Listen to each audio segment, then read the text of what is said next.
This public hearing is now called to order. At wala pa akong ma-acknowledge. O, nandito pala si Miss LV, yung walang kapaguran for the good of our commuters. So, traffic, pero wala tayong masakyan. May masasakyan man, minsan kolorum naman. Ito na ata ang kinatandaan ng sistema ng mga commuter sa Pilipinas. Ayon sa datos ng Land Transportation Office, mayroong humigit kumulang 19.2 milyong motorsiklo sa bansa. This is roughly 87% of all registered motor vehicles as of 2022. Imagine 87% ito. 1 out of 3 Filipino households own a motorcycle and 51% of them use it for livelihood. As early as 2018, the senators have already called the Department of Transportation to consider the legalization of motorcycles for hire in the same way it recognized new forms of transport services under Department Order number 2015-11. This is to promote mobility. While they did not take this track, we appreciate that our transport agencies kept an open mind on the possibility of motorcycle for hire in the country and for spearheading a pilot testing. A technical working group which conducted the pilot implementation on motorcycles for hire, more commonly known as motorcycle or MC taxis, was deemed as the best option for the government to determine if indeed the Philippines is ready for a motorcycle taxi regime. Kung baga, trial period. Para malaman kung swak sa ating pangangailangan natin before we fully commit to it. After more than 4 years of continuous studies by the TWG, it now appears without a doubt that commuters are overwhelmingly in favor of legalizing motorcycle taxis. The latest TWG survey reports a whopping 96% of the motorcycle taxi passengers surveyed believe that the government should allow motorcycles as a mode of public transportation.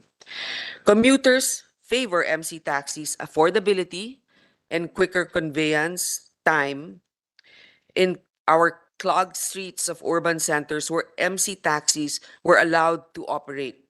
Riders, even habals, lobby for a legal regime as it stands to give them a viable source of income and livelihood.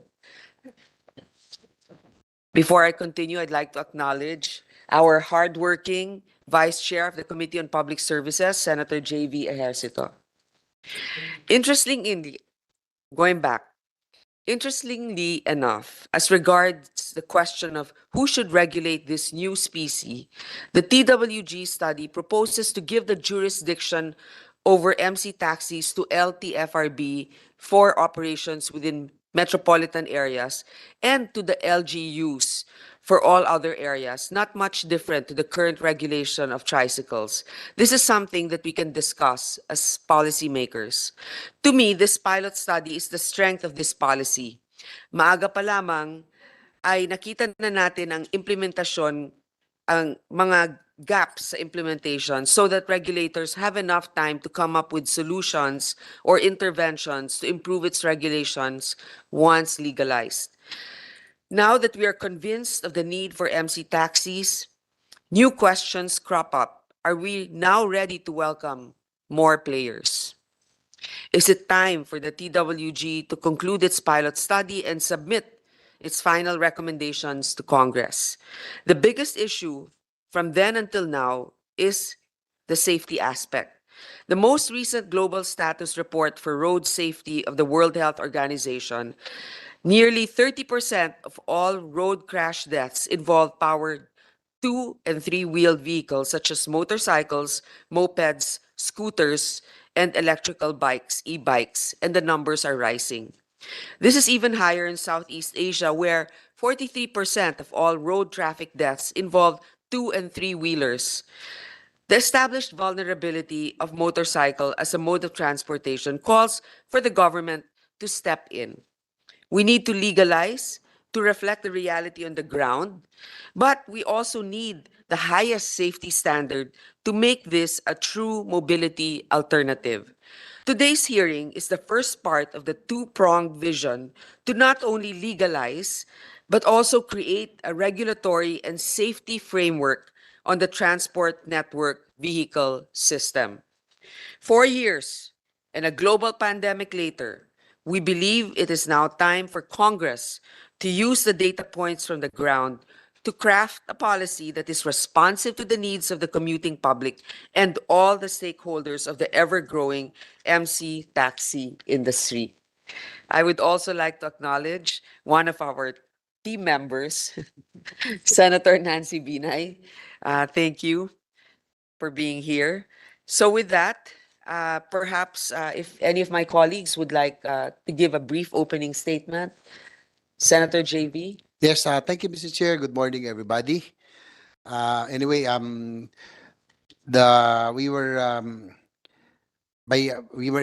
overtaken by events because of the use of technology, no, and it has been 4 years since the provincial authority to operate was granted to the motorcycle taxis and the courier and other courier services. And and I'd like to thank the chair for already scheduling this hearing to hear the measures that seeks to legalize already so that there will already be a framework. No? And I also agree with the chair that aside from the safety, I guess it's about time also that we look into other issues as well before we finally seek to pass this measure.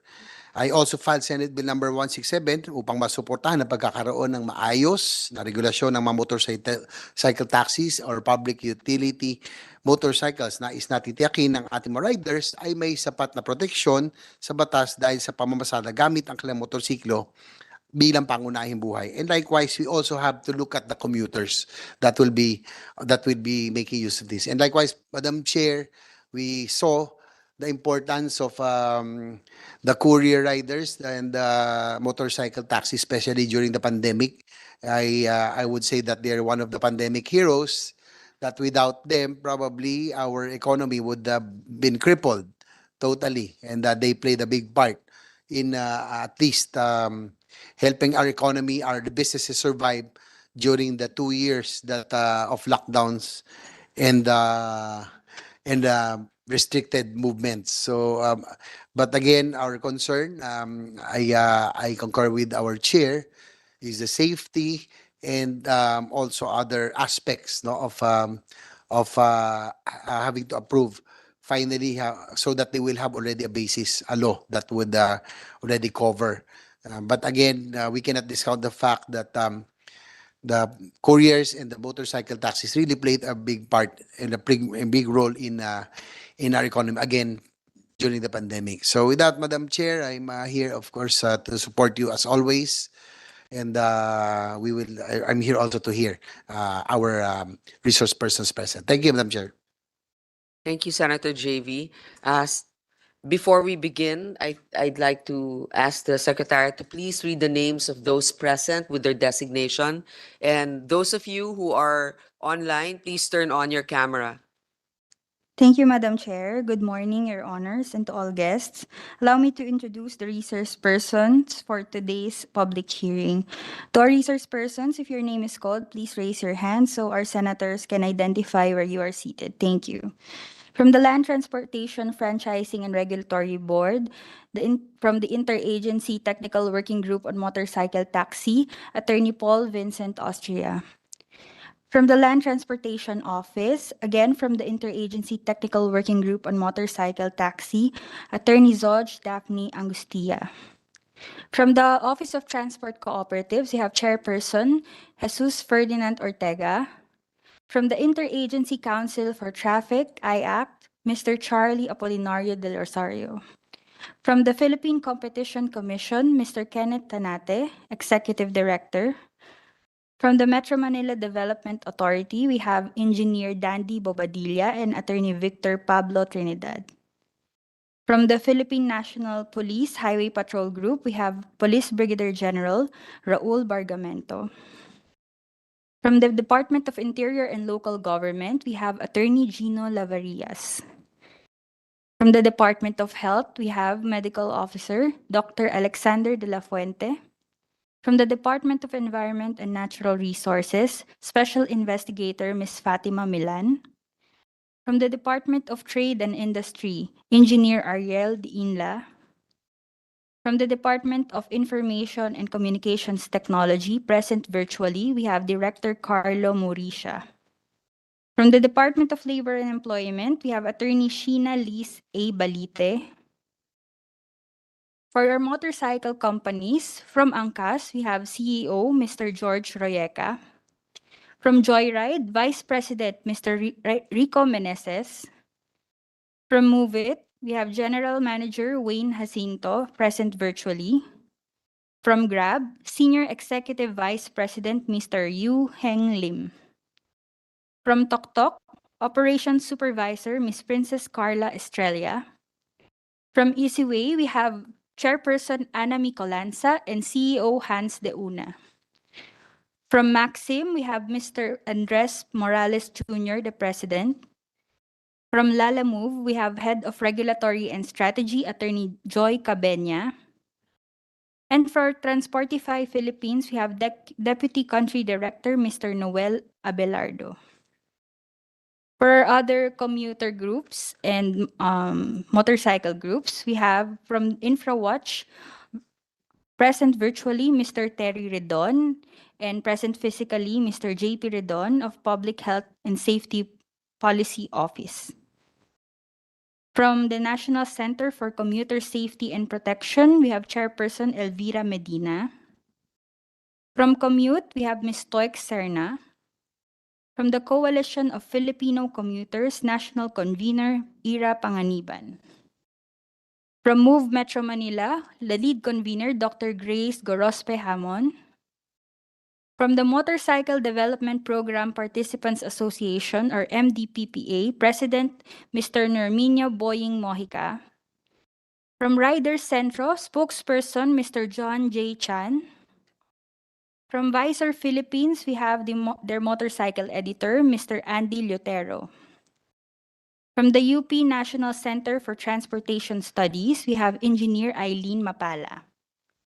That is all, Your Chair. Thank you to our Secretariat. Before we begin, may I ask this study? This was commissioned by the DOTR and I believe the LTFRB, or so we don't have the chairman of the LTFRB present here today for personal reasons, but is there somebody from the office that can give us a gist of what this study is about? What is the final recommendation of the study? Nabasa ko na to pero gusto ko lang marinig from you for the record.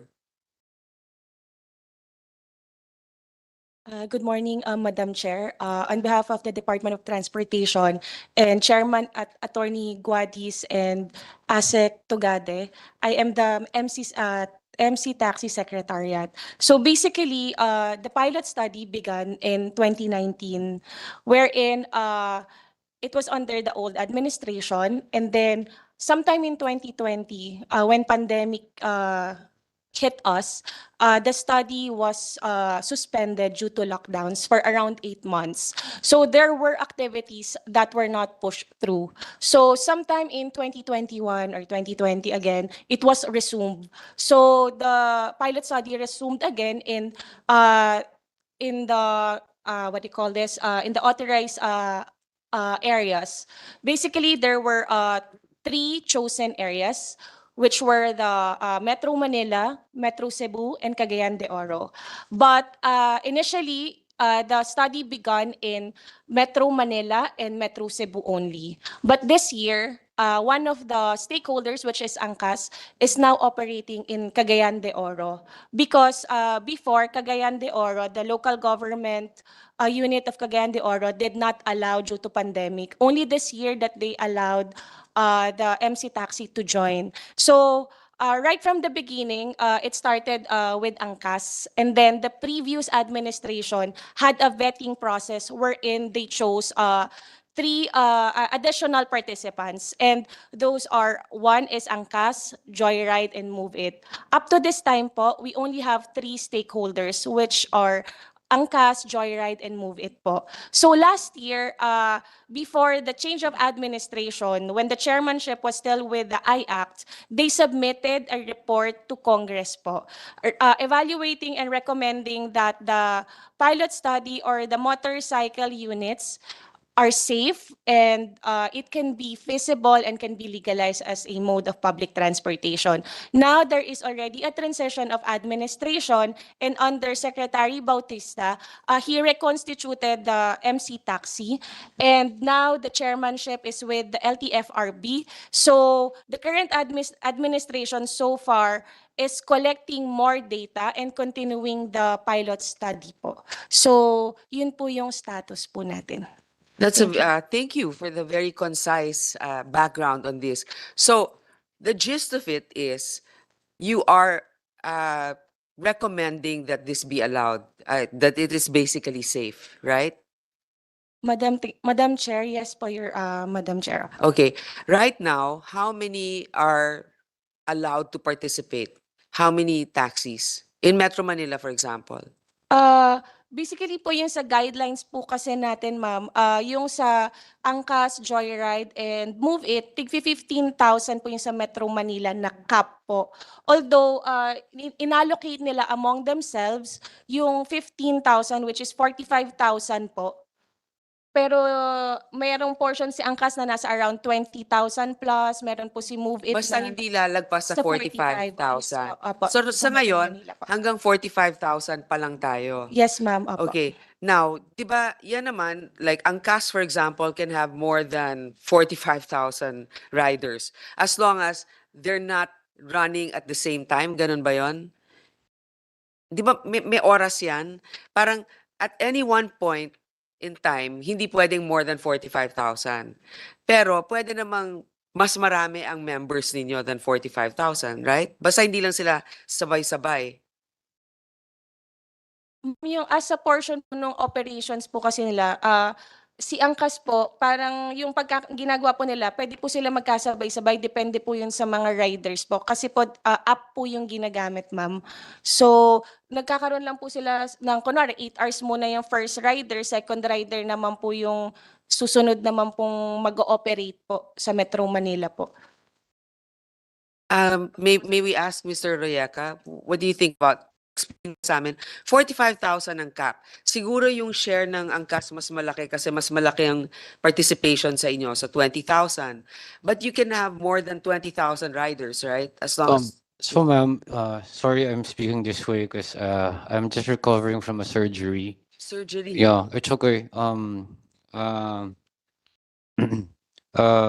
So, ma'am, tuloy-tuloy po yung parang training pool kasi nawawala rin po yung bikers. Pero I think there is a gray area in terms of what you're saying right now.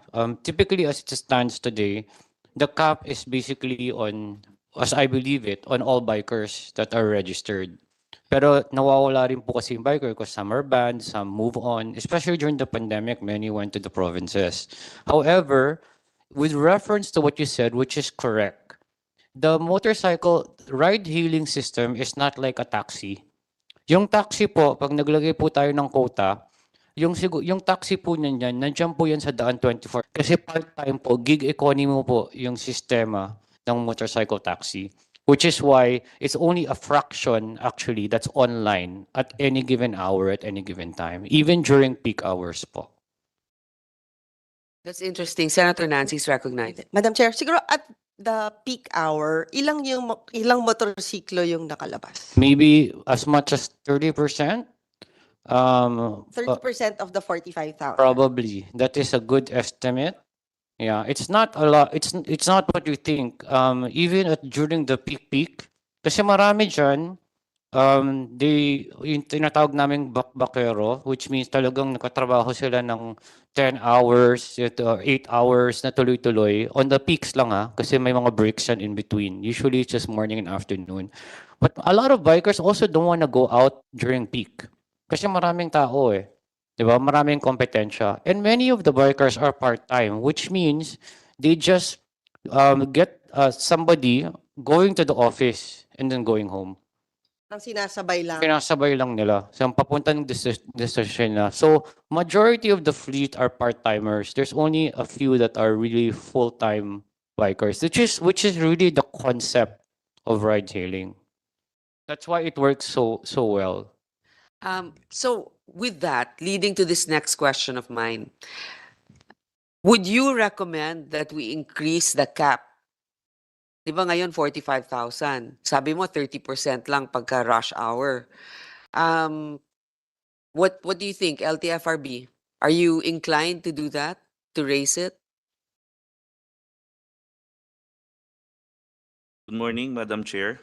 Now, I think this is a topic I discussed with, by the way, before this committee hearing, nagkaroon po ng presentations, all the participants.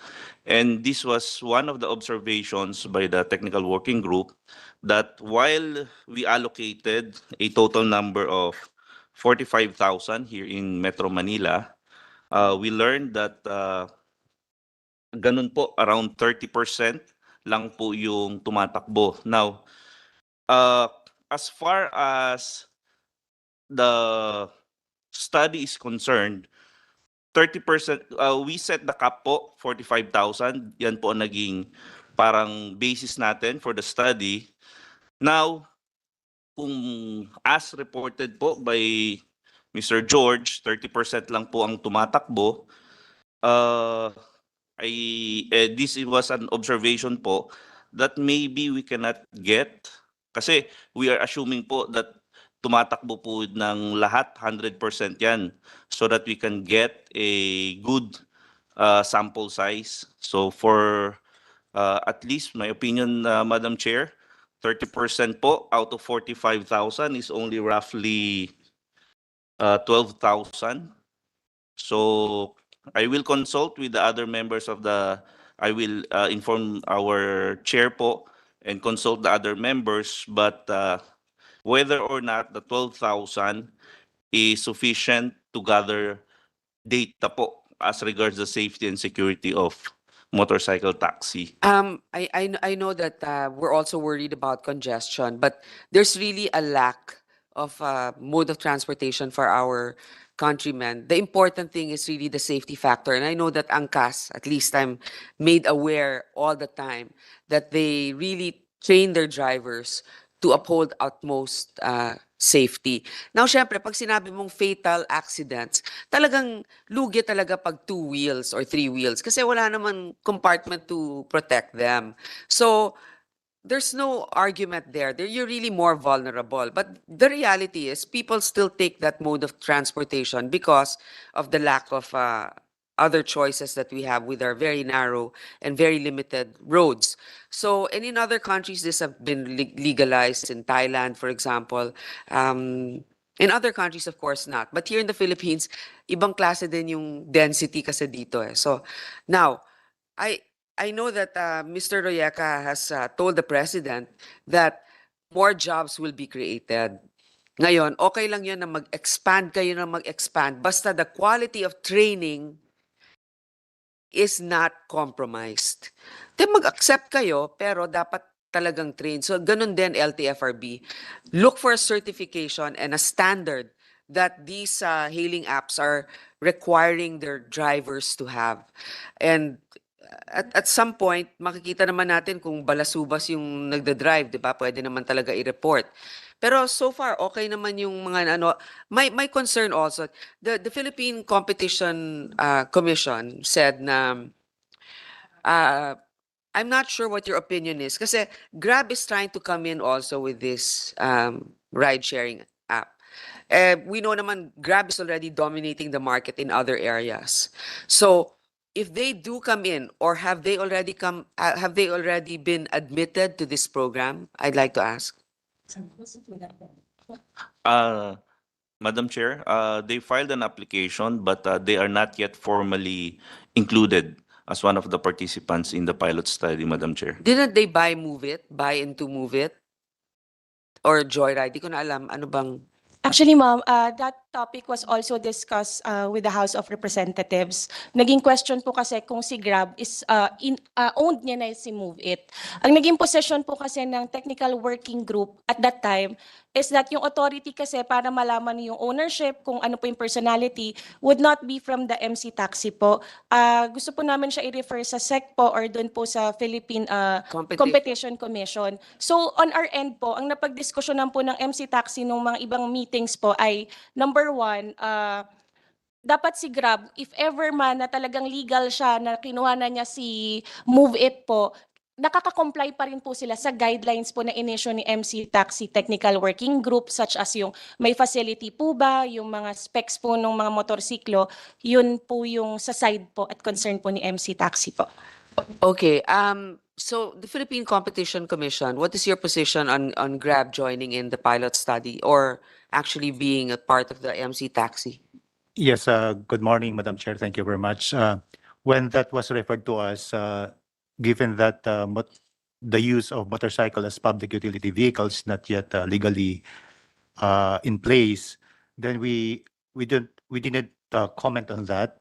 But in terms of joining or in terms of market situation, more players would be better for the consumers, Madam Chair. And in terms of the concern on the cap on the number of drivers and motorcycles, if we are going to apply competition principles, no cap would be better, given that it would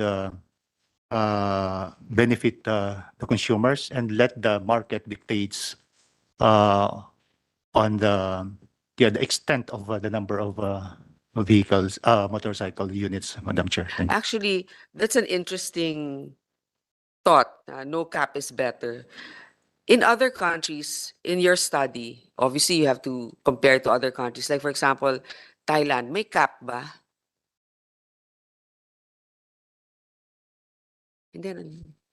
Ha? Madam Chair, hindi pa po namin explore yung sa portion po nung sa Thailand po. ma'am. Maybe we can ask one of the players. Are you aware? Mr. Lim, you flew all the way from Singapore. Welcome to the Philippines. I hope your experience has been good so far. Please explain to us.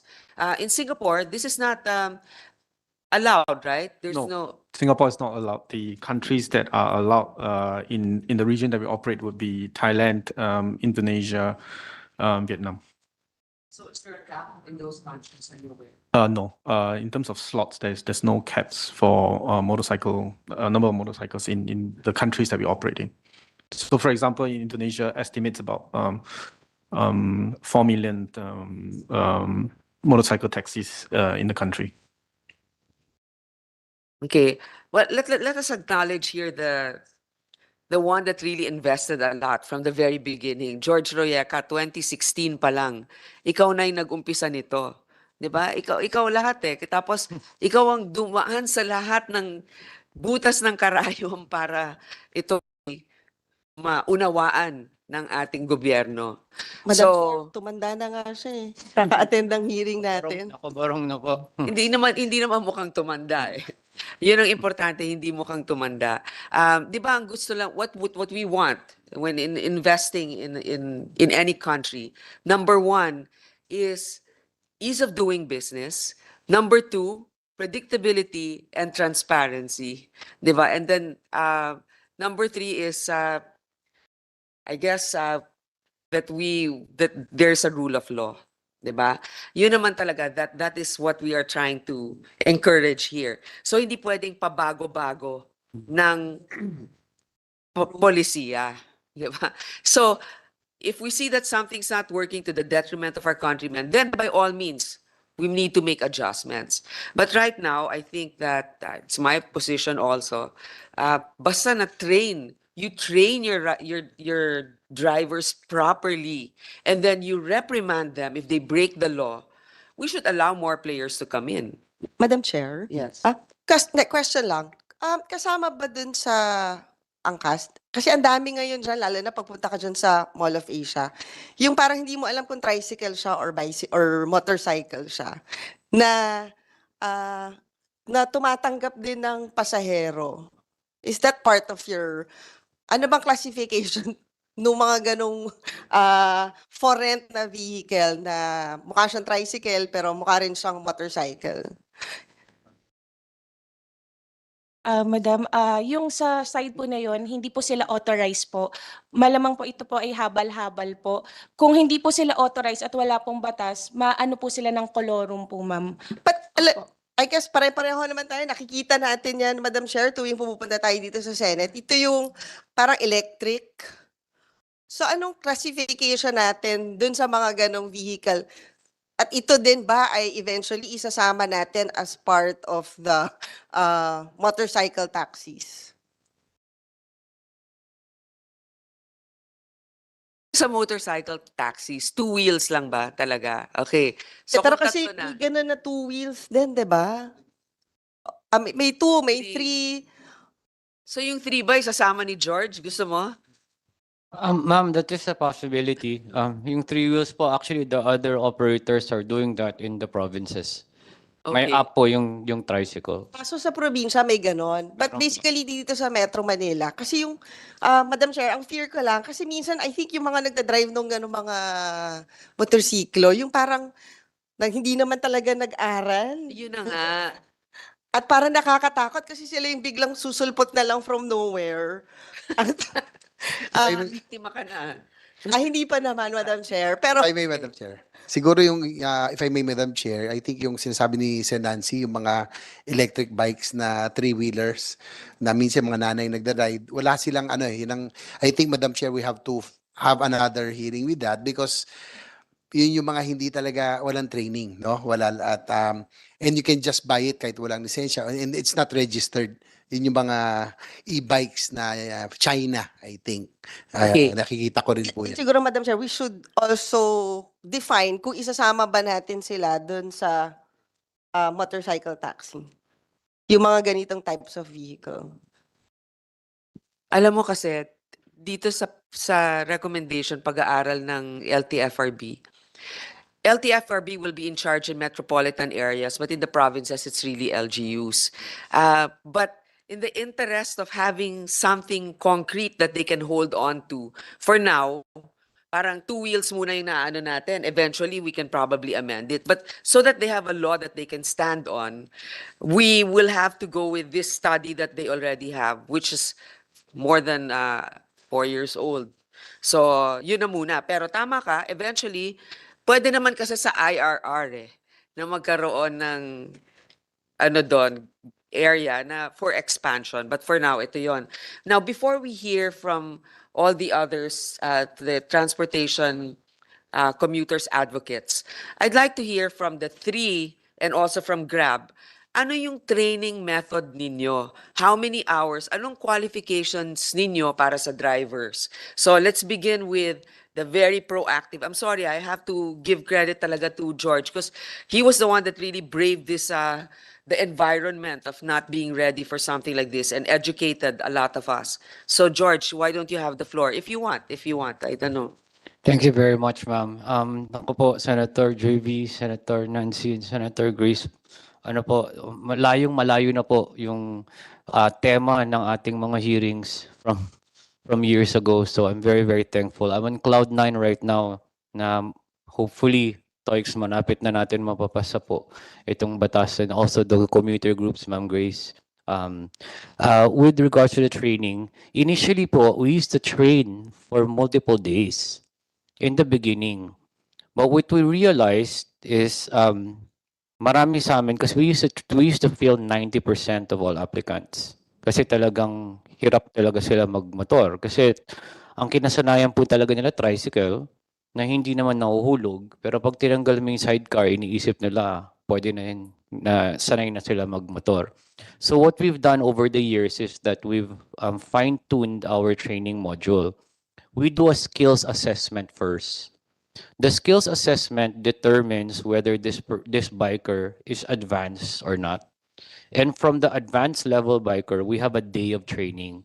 The training is not meant for you to learn how to ride a motorcycle. Kasi creme de la creme din po yung kinukuha namin ng motorcycle taxi. Kailangan sobra mong galing kasi may pasahero eh.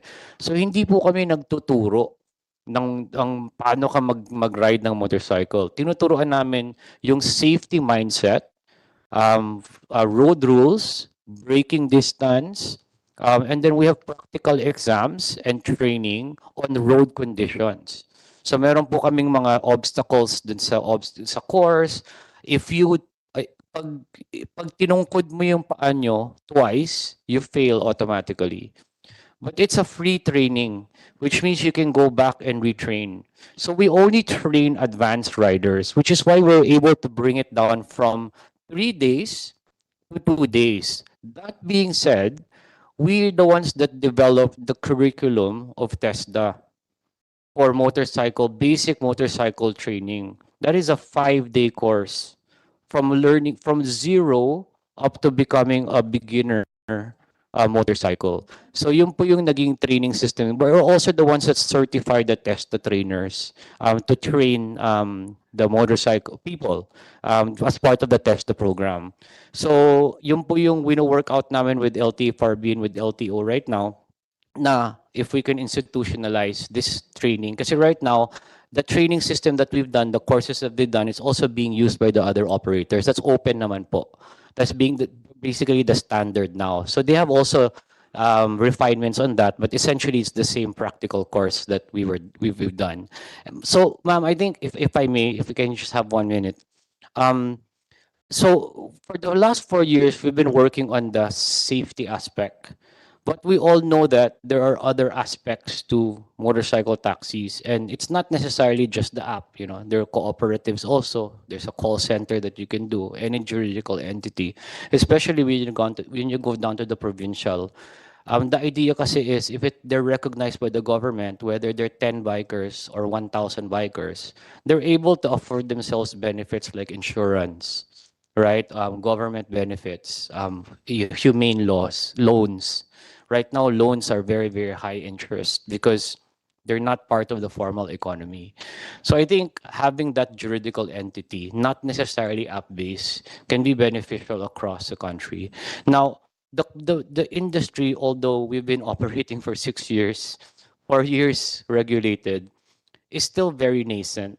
So we're to really achieve the maximum potential of 1 million jobs or how many 100,000 jobs that we could push. We were hoping that we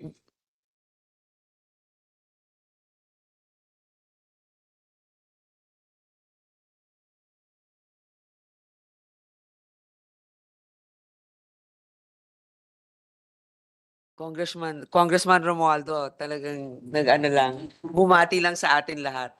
Hi Kong. Ano na meron na to? Teka muna.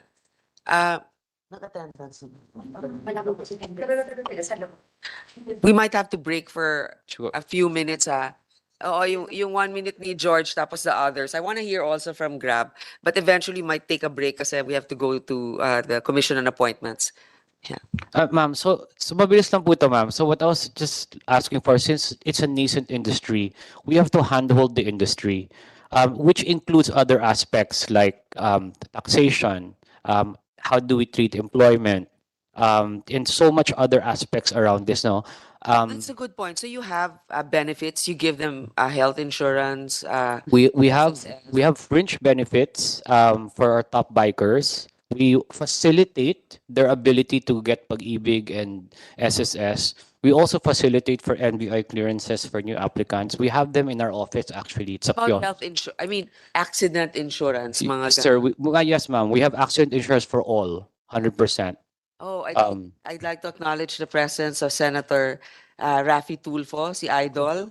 Ayan, Thank you, Madam Chair. marami yan maraming ikaw na po yung maiiwan dito kasi may pupuntahan kaming Ganun ba? So, I designate you vice chairman for this hearing. So, But before that, yeah, so continue ma'am, on. I was hoping lang sana that we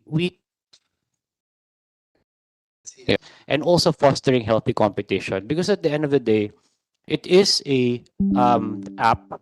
There is a network effect. There is a competition on technology, and Philippines isn't necessarily the highest or the best in terms of technological development. Pero number 1 in screen time. But number 1 in screen time, yes. We have the best consumers, but we also want to be creators, not just consumers. So that is just my prayer to the committee, that we also take into consideration how do we monitor effectively the progress of the industry as it grows, because this is where the real test is. It's not getting it approved. It's when it's on the ground across 20 players and there are global and local players, how do we now foster that the industry will be very healthy all the way to the end? At the end of the day, what we don't want is, after everything that's said and done, we have one player in the entire country. Yeah. I agree. You know what? Thank you for having that foresight. It's just not now. This is a developmental initiative. Including me po, mama. I'm talking about myself also. Somebody needs to watch us also. Yeah, no, we're watching you also. You set the tone in a lot of ways. Senator Tulfo, what we're discussing here, there are 3 major players in the pilot study, as you know, Move It, Joyride, and of course, Angkas. So tinatanong po namin sa kanila, ano ang inyong training for your drivers? Ano ang kasanayan na ginagawa nila para ma-ensure ang kaligtasan ng kanilang mga pasahero? So nag-present na si George ng Angkas. I'd like to hear naman from Joyride, and then Move It, and then later on Grab. The Grab is very ambitious. They're saying that they're going to create 500,000 new jobs in different fields. So maikli lang, please give that update. And then I will leave na the floor to Senator Tulfo to ask his questions, and we can come back. We just have a commission on appointments. Let's go with Joyride now. Magandang umaga po, Chairperson. Magandang umaga po, Senator and the members of the committee and mga kasama namin. Yun pong sinasabi ni George, the training program. Ano po yun? Standardized po yun eh. All our trainers are actually accredited internationally and here locally. Sinusunod din po namin yung programa, the program that was put together by the TESDA. So it's really a standardized training. Pag sinabing training sa skills. What we want to do though is to go through the developmental process of a biker. In other words, bukod po dun sa isang araw na nandoon sila at tinetest po namin at tinignan namin ang skills nila, patuloy po yung training program habang nagsiservisyo po sila. Yung po ginagawa ngayon namin na sa Joyride, meron po kaming mga marshals na umiikot sa Metro Manila. 24/7 po yan. Mga grupo po na hindi alam ng mga bikers, inoobserbahan sila. At tinitingnan din yung pamamaraan ng pagsaservice. Kasi po yung service hindi lang naman po yung pagsakay ng motor eh. Kundi pati po yung pag-aalaga ng mananakay. As a matter of fact, what we would like to look at, and we always believe, life is a journey. And what we want to do is in everybody's journey, we want that journey to be a joyride. In other words, the experience.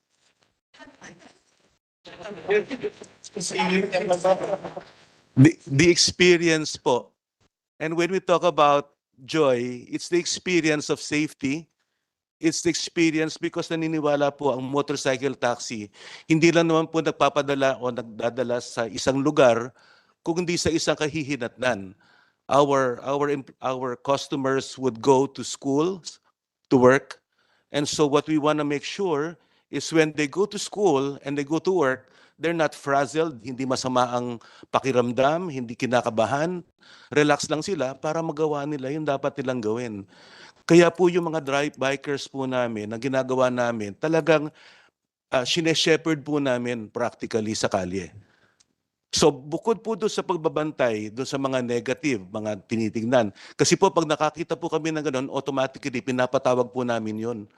Kasi po meron po kaming grupo na wala rin gagawin kundi i-shepherd sila. Ito yung nakita, ito yung na-report, ito yung sitwasyon. And explain. Can I ask, kunyari nagkaroon ng aksidente, yun bang pasahero ninyo ay merong parang insurance dun sa kumpanya niyo? Meron po. Okay. Meron pong insurance. We are very happy to stay. Naisip nga po namin. Sir, wag nang pasikot-sikot, pakisagot lang, sorry. Opo, meron po. Sige, Huwag mo lang i-advertise yung company mo. Opo, Wag pasensya mo na na po. kami sir. pinagbubulan rito. Okay. Meron po. TPL o comprehensive? Yun po dung sa comprehensive po dun sa aksidente. So halimbawa aksidente po yung customer, meron po silang insurance. Okay, so in short, comprehensive. Opo. Lahat po kayo.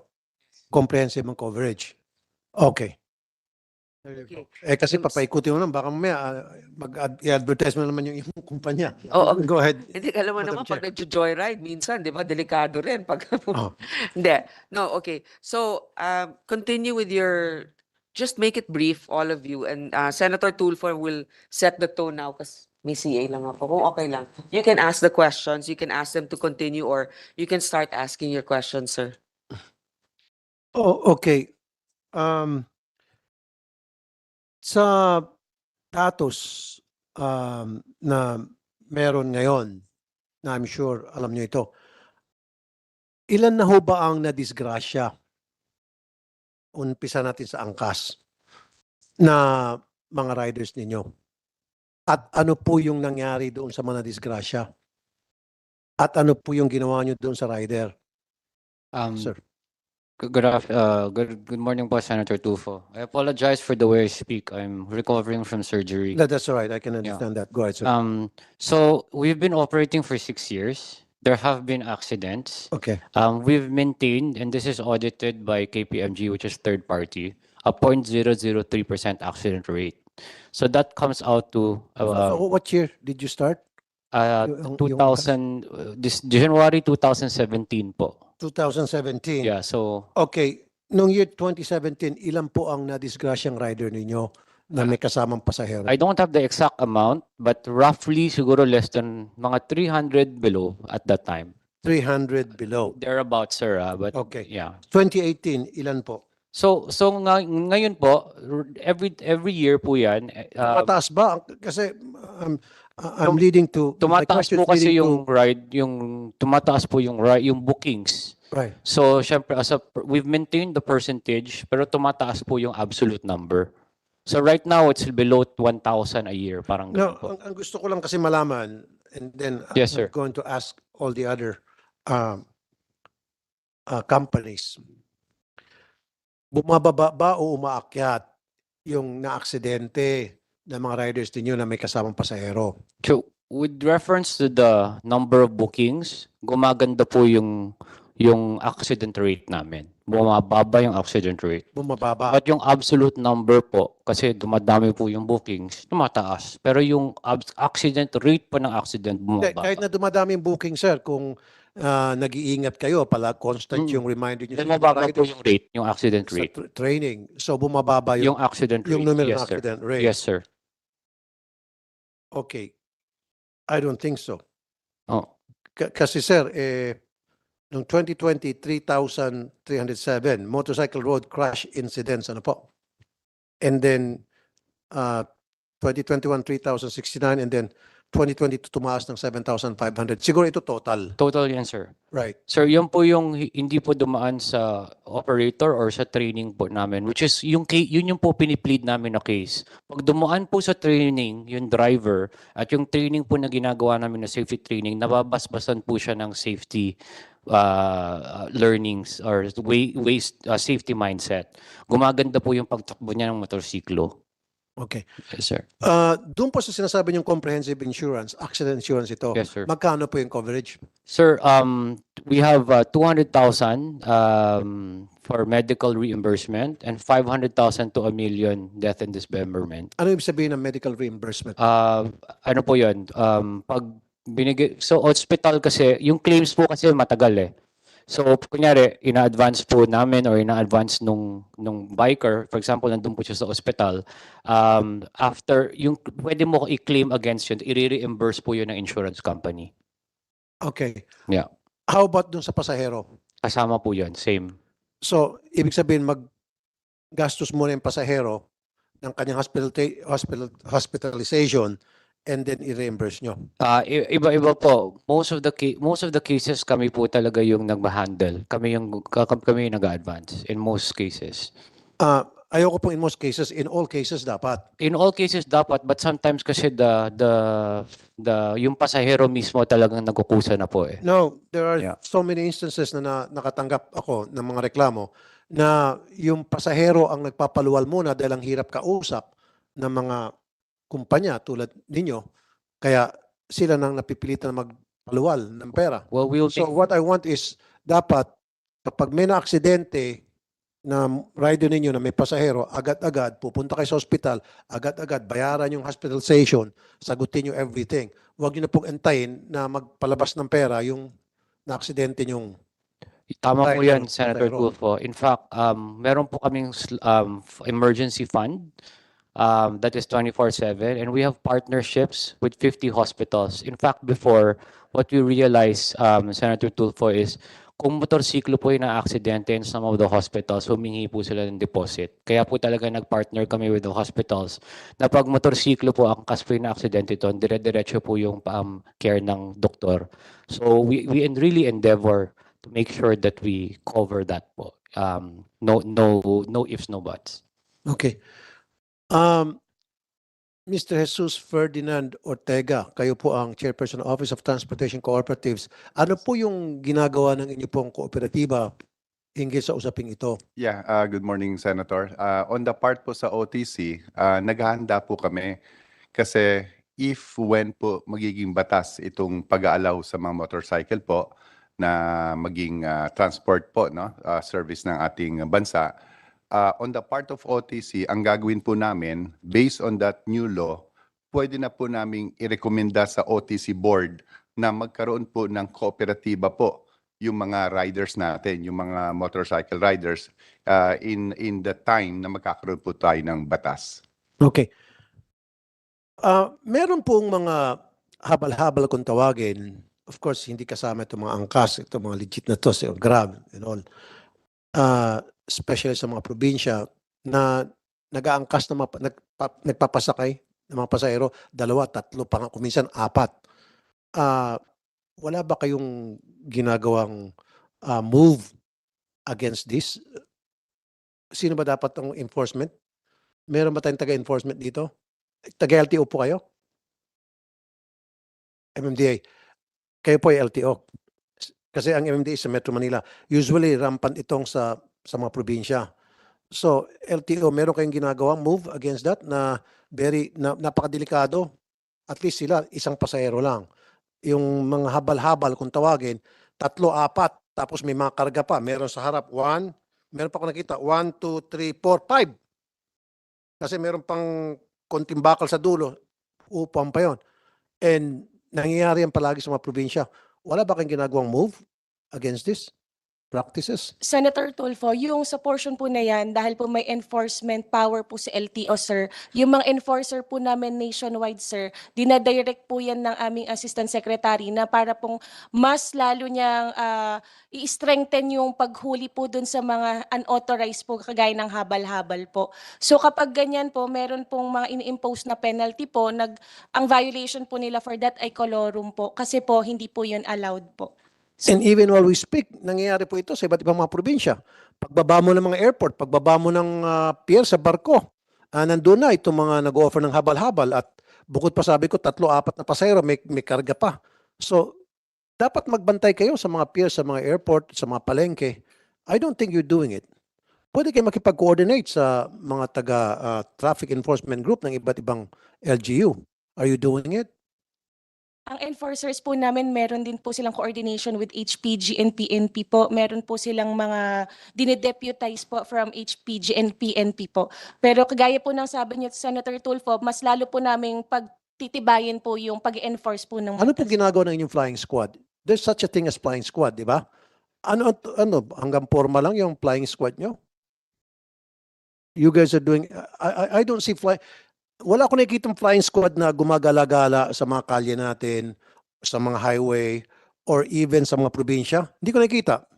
May nakita ako, flying squad, sa mga checkpoint, and then may nakalagay dyan na lata, at yung mga dadaan, may hagis lang na tumutunog. Hindi, seryoso, seryoso. Yes po, Senator. Oh, Actually po, Senator Tulfo, ngayon po, yung sa LTO po kasi may mga operations po siya. Although isa pong kakulangan po namin sa ahensya is kulang po yung mga enforcers po namin and manpower po kung namin. kulang nga po yung inyong enforcers, ma'am, Opo. all you need to do is makipag-tie up kayo sa mga, binanggit mo na, traffic enforcement group ng iba't ibang LGU, HPG, PNP.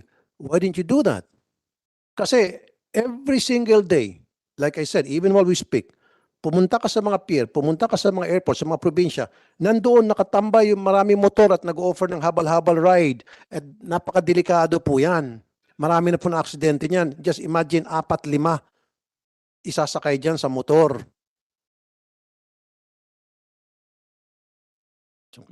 So, di ba? So, ano pong ginagawa nyo?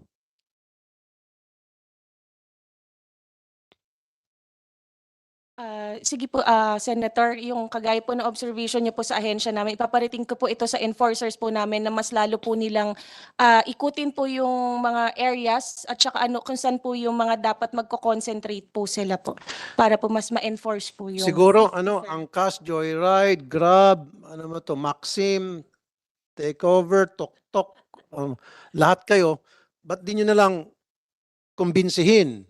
Pumunta kayo sa mga probinsya, yung mga naghabal-habal para maging legit na sila, para they will, gagawin nila yung tama, na hindi na sila magsakay ng, Madam Chair, yung kinikwento ko sa mga probinsya, nakita ka na noon, na motosiklo sa harap ng driver, meron isa, yung driver pangalawa, tapos meron siyang 3 angkas, 5, habal-habal. Yan ang totoong habal-habal. At every single day, maraming mga na-aksidente. Dahil dahil sobrang dami ng pasahero. Kaya sabi ko sa kanila, siguro, ayoko naman mawala ng hanap buhay mga yon dahil nagbili sila ng motor para gawing hanap buhay. Sinasabi nga nila, kaysa naman magnakaw, nandun na tayo, pero regulate natin.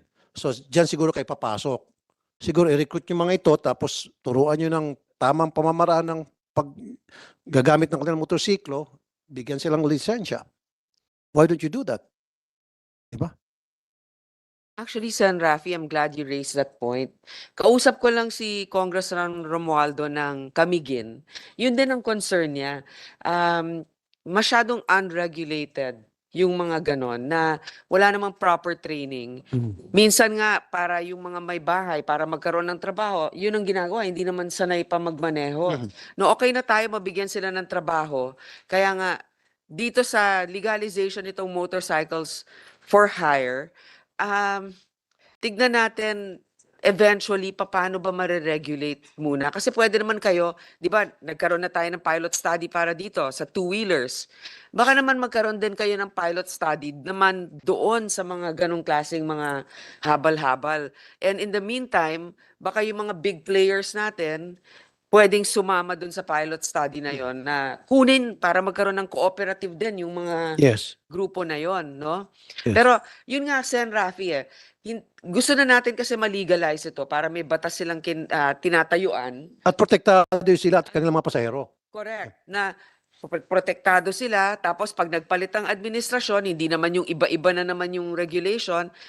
Pero pag sinama natin kasi yung three-wheelers, for example, or yung mga habal-habal, wala pang pag-aaral dun kasi. So, in the meantime, let's do a study there. But in the meantime, dito sa motorcycles for hire, itong batas natin dito, baka pwede na natin isulong. Sino ba dito ang kontra dito sa motorcycle taxis? May kontratista. Sinong kontratista? Walang kontra. Si Miss LV, wala. Okay.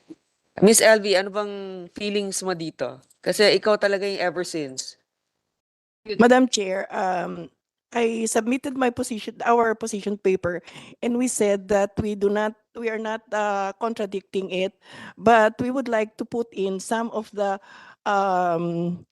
guidelines so that it will be a very robust industry. So we have submitted our position paper on it. Thank you, Miss LV. How about commute?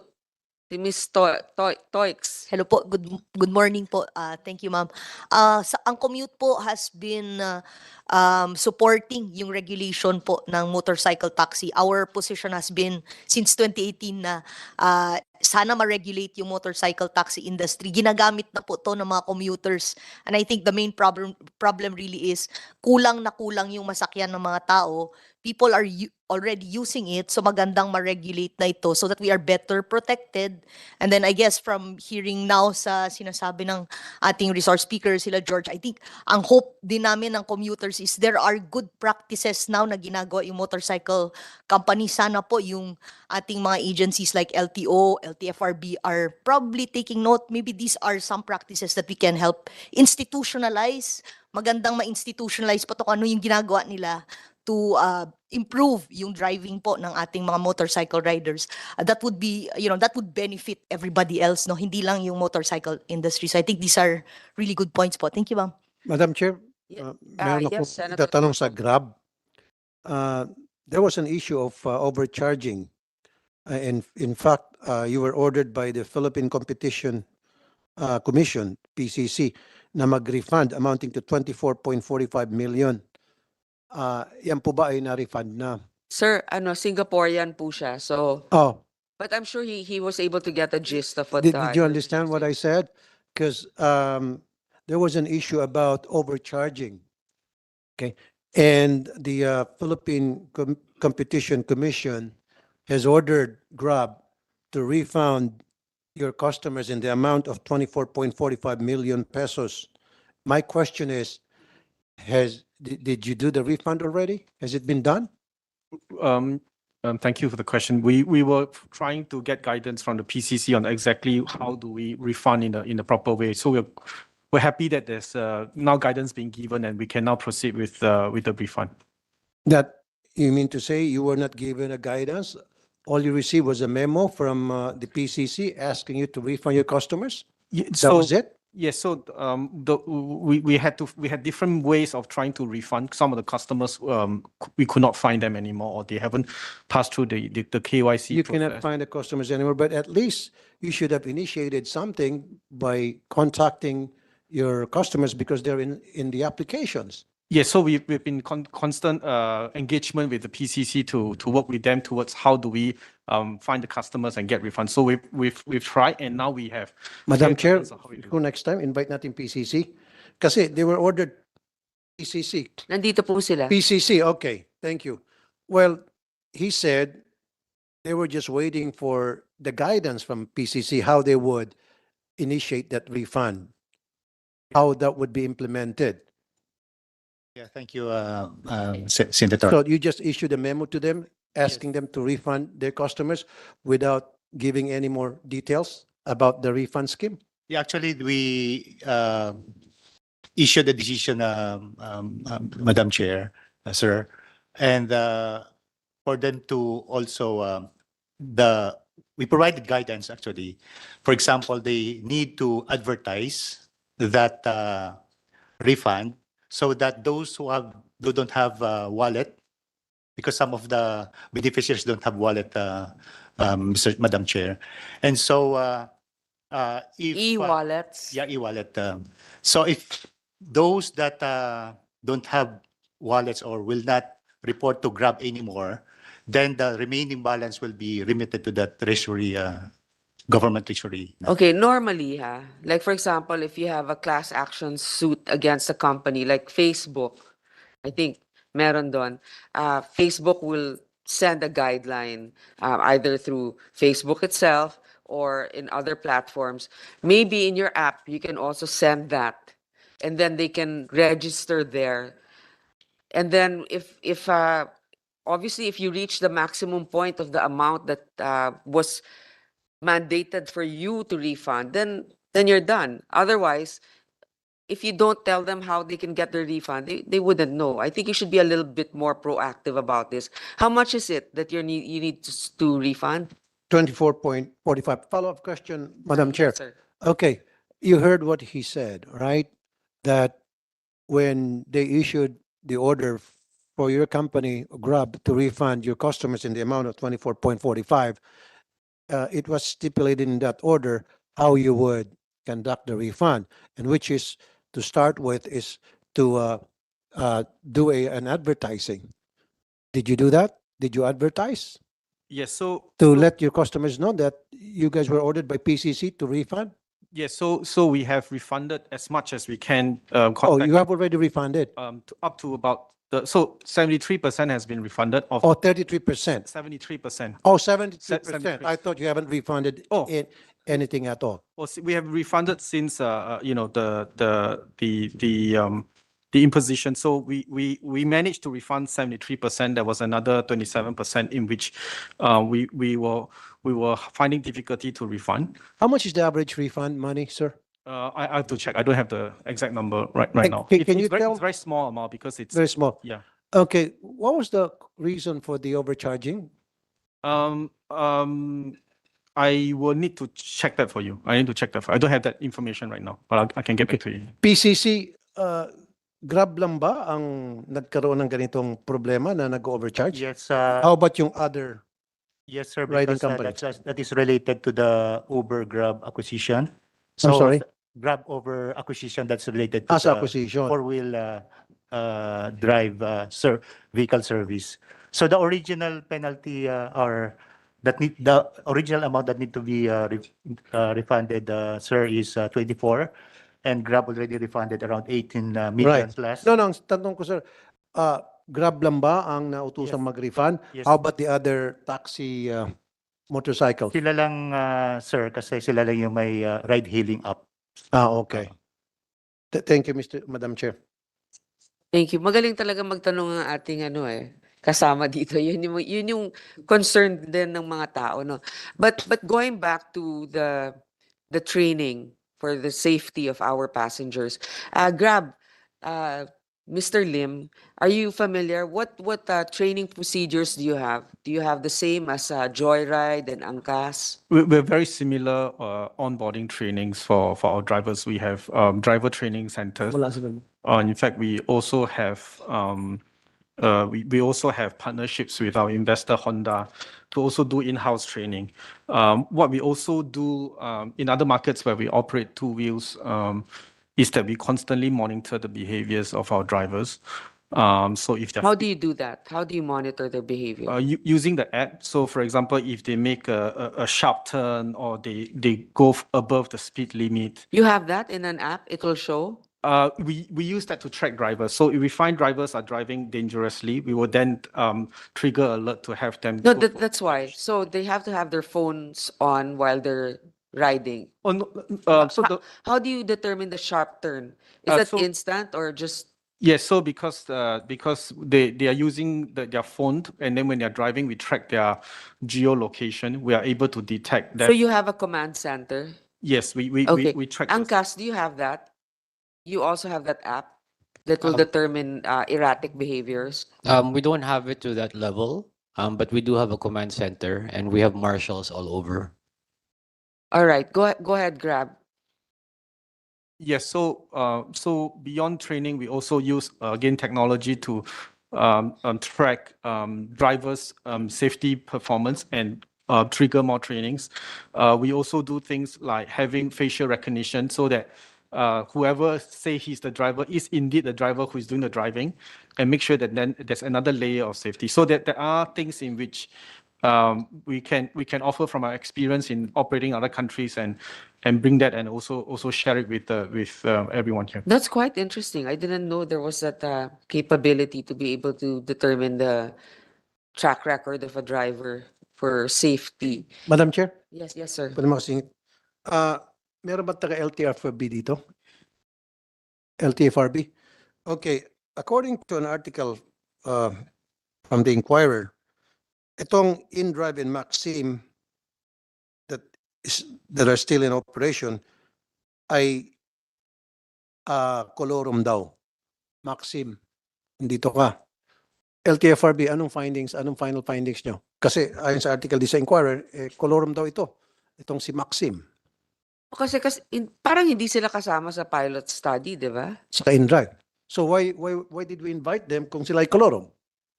Dapat yung mga Colorum hindi kasali dito. Hindi, para malaman natin kung colorum sila talaga. Okay. So, Maxim, ikaw nang tatanungin ko, Colorum ka ba o hindi? Yes or no lang, wala nang pasikot-sikot. Good morning, Your Honor. No. At ba't mo nasabi na hindi ka Colorum?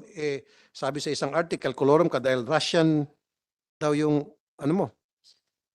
Oh, Russian app, Russian-owned transport network vehicle. Your Honor, because we don't operate as a ride-hailing, we operate as a delivery service po. As a what? We don't operate as a ride-hailing, we operate as a delivery service po. As delivery. Service, yes. LTFRB? Pero nandito ka kasi Yes, but good morning, Madam Chair. Yes, because we have also a pending application to be part Ayun. of the study. Yun yung point doon. Sir, meron silang pending application to be included in the pilot study. Pero may Okay. maximum na 45,000 lang sa Metro Manila. So, ang tanong, LTFRB, what's the status of their application? Kasi ngayon delivery lang sila. Wala namang maximum or minimum dyan. Ano na yung nila, application? Yes, Madam Chair. I would like to confirm that Maxim submitted an application po to the MC Taxi Technical Working Group to be included in the pilot study. Now, considering that under the guidelines, tatlo lang po ang allowed as of the moment. So, under deliberation pa po whether to accept additional participants. So, wala pa po tayong Okay, let's say delivery lang sila. Pending pa rin yung application nila for delivery company. Sir, Oh. wala po sa jurisdiction ng LTFRB yung Kanino delivery.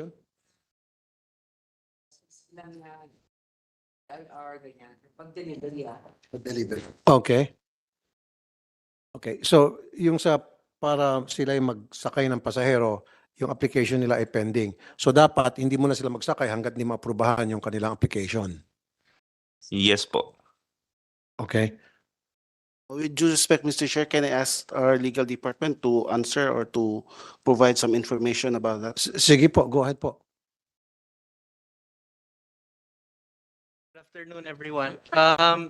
In behalf of Taxi Philippines, we would like to also ask some questions regarding the definition I of. think maybe Mr. Morales give way so that he can speak better. Thank you. Sorry, thank you. So, good morning. We would like to ask some clarifications because in the definition of the proposed Senate bills, the motorcycle for hire includes delivery, motorcycle for hire for both delivery and transport passengers. So, and then under the other provisions, it indicates that it is regulated by LTFRB. So that aspect we want to clarify because currently, right now, delivery is being, if you are registered with SEC, you're registered with the LGU, you can technically conduct delivery activities. But if under the Senate bills, it would partake that we have to register also with LTFRB the motorcycle for hire before they can operate. So Actually, in our bill, we didn't really differentiate between passengers and delivery. So that's a good point. We will clarify that. But in the meantime, delivery is under DTI, if I'm not mistaken.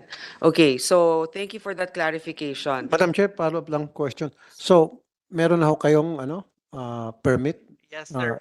Sa We are DTI and SEC? yes, as you can see from our name, we are called Taxi Philippines Inc. So we are duly registered with the SEC, duly compliant with all the submissions and everything. We are also registered with the BIR, and we are also in all our different branches in the entire Philippines. We also have business permits. So um, that's why actually with the report that was released, the drivers were shocked because we all had branches in the Pero offices. prior sa kayo po'y ma-plug nitong inquirer na nag-ooperate kayo bilang taxi, motorcycle taxi, kayo po ay So nag-ooperate talaga, nagsasakay ng mga pasahero. in our defense before I think it was not clear the basis for LTFRB was I think Hindi, pakisagot lang sir. So, Uh, dati, yeah. kayo po ay nagsasakay ng mga pasahero. Hindi lang po ay delivery until sa such time na na-plug ho kayo nitong So dyaryo. that was around 2018, sir. I think that was the article that we were the company was called out by LTFRB and were Right. subject to fees. So that's why after then we did not conduct PNC operations. So, Kasi sir, nung 2018, wala pa kasing pilot study noon eh. 2019 nag-umpisa. So, talagang wild, wild west noon. From So- 2016 to 2018. so Madam Chair, so nung may nangyaring violation sila, so anong sanctions given to them by the government? Wala pa tayong batas at that time, LTFRB? Wala pa pong pilot study nung 2018. So, Okay. parang slap on the wrist lang muna. All right. Opo. Pero ngayon, sinisiguro nyo na yung mga sinasakay nyo, hindi buhay, ha? Hindi, Yes, sir. unless, I don't know kung... We are promoting that we are delivery activities only. Oh, kasi actually nangyari yan, ha? Pag peak hours, di ba? Yung ibang delivery service, nagsasakay na ng tao, Senator Tulfo. Nalaman natin, I think Lala Move was also cited for that. You're raising your hand, NCR riders. Sino? Ikaw? Salamat po, Madam Chair. For clarification lang po, sa statement po kasi ng Maxim na hindi na daw po sila nagsasakay ng passenger, kung i-check po natin ngayon yung app nila, meron pa rin pong passenger. In fact, majority ng operations nila is nasa provincial. Recently lang po sila pumasok sa Metro Manila. Pero hindi po totoo na wala po silang passenger na services sa app. So meron pong difference dun sa pinopromote nila on public in comparison dun sa actual operation nila. Nako, attorney, nagsisinungaling ka sa hearing na to? Hindi. Pwede kang makontempt, ha? No, Mr. I have stated that currently we are only promoting delivery. Bakit may app na gano'n? Nakalagay ba for passengers? So, comment on that. What is that? Our stand on that is that the application itself is already international, so it's what is adapted here. So we cannot we are trying to control that. Mag-book ka nga. We are trying to control that.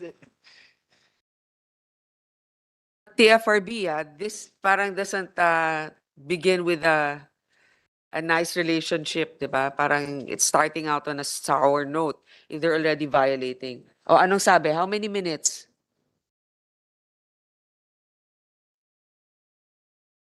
Details pa lang po nung rider, pati yung plate number yung nag-appear sa app.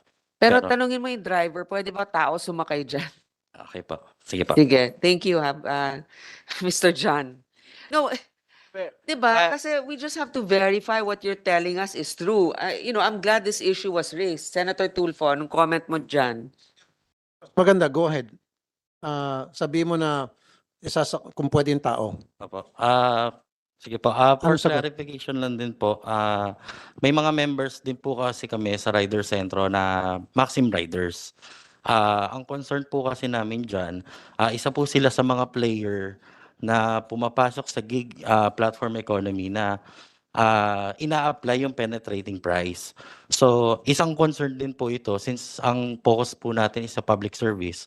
Importante rin po na habang pinapangalagaan natin yung serbisyo sa publiko, natitignan din po natin yung mismong nagseserbisyo, which is mga riders po. Sa ground po kasi, ang ginagawa po nila, nagbibigay po sila ng sobrang babang presyo para ma-penetrate yung market. In effect po nito, Unfair competition, so to unfair speak. competition po. Then yung mga rider naman po, tinatanggap to kahit napakababa due to unemployment na rin. Saka sa hindi sila nakapasok sa ibang apps. Kaya nagkakaroon po ng abuse sa ganong sitwasyon. Are you talking about delivery or yung... Both po, as far as Maxim is concerned. Dahil So, meron, ibig sabihin nagsasakay silang pasahero? meron po. Oh, Maxim, nagsasakay pala kayo. Actually, the position is, as we have understood, the passenger, the drivers are independent contractors. So as I've pointed also by Senator, there are some times that they will take abuse or like what was seen. They are No, but the currently app is abusing. provided by you, and the Yeah. app is very deceiving. We don't know for sure if they'll take passengers or delivery. It doesn't state in the app, if I'm not mistaken. So currently, we have also as we have represented, we are also before LTFRB. LTFRB is also LTFRB in a technical working group. We are currently applying. So as of now, we want to make it possible that the app can be a viable source. Pero, sandali, Madam Chair, so how can you guarantee to us na hindi nga nagsasakay ng pasahero ang inyo pong mga rider? Ito na mismo, sabi ni Mr. John J. Chan, nagsasakay daw kayo and unfair competition pa, mas mura ang ino-offer nyo para makapenetrate kayo sa market, which is really illegal. So, LTFRB, hindi ba kayo nagbabantay? Yes, sir.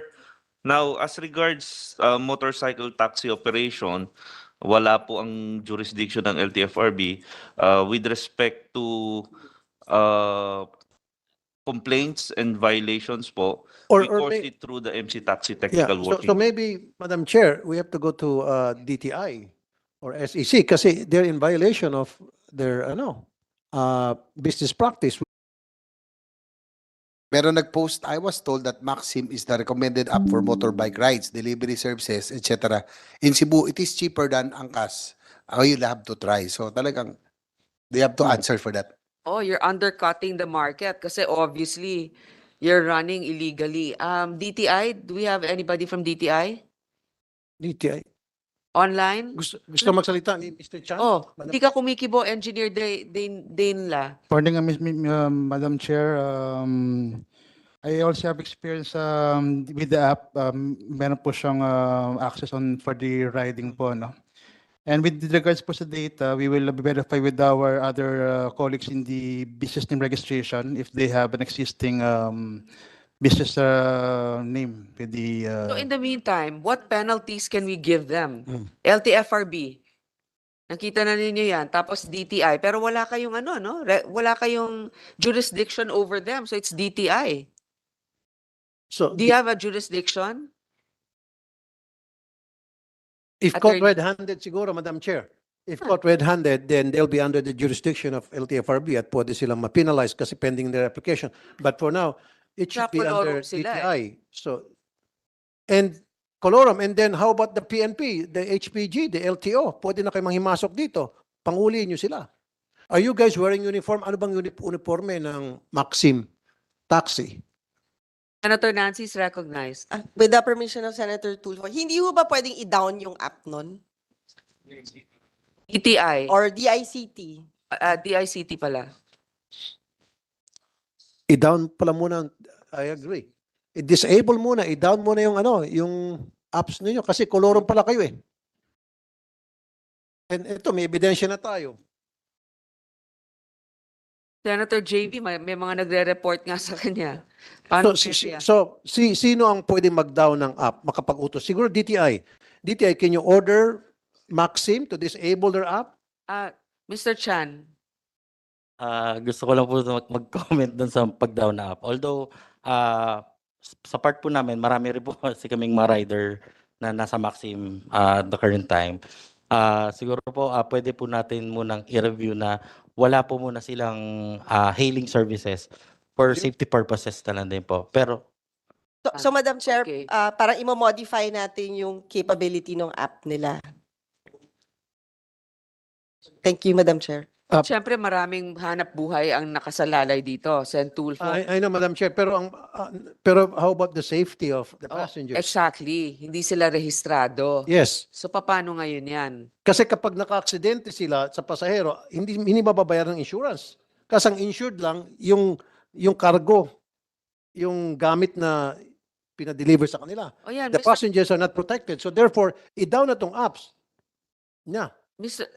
Mr. Morales, anong comment mo dito? Right. Good afternoon, honorable senators.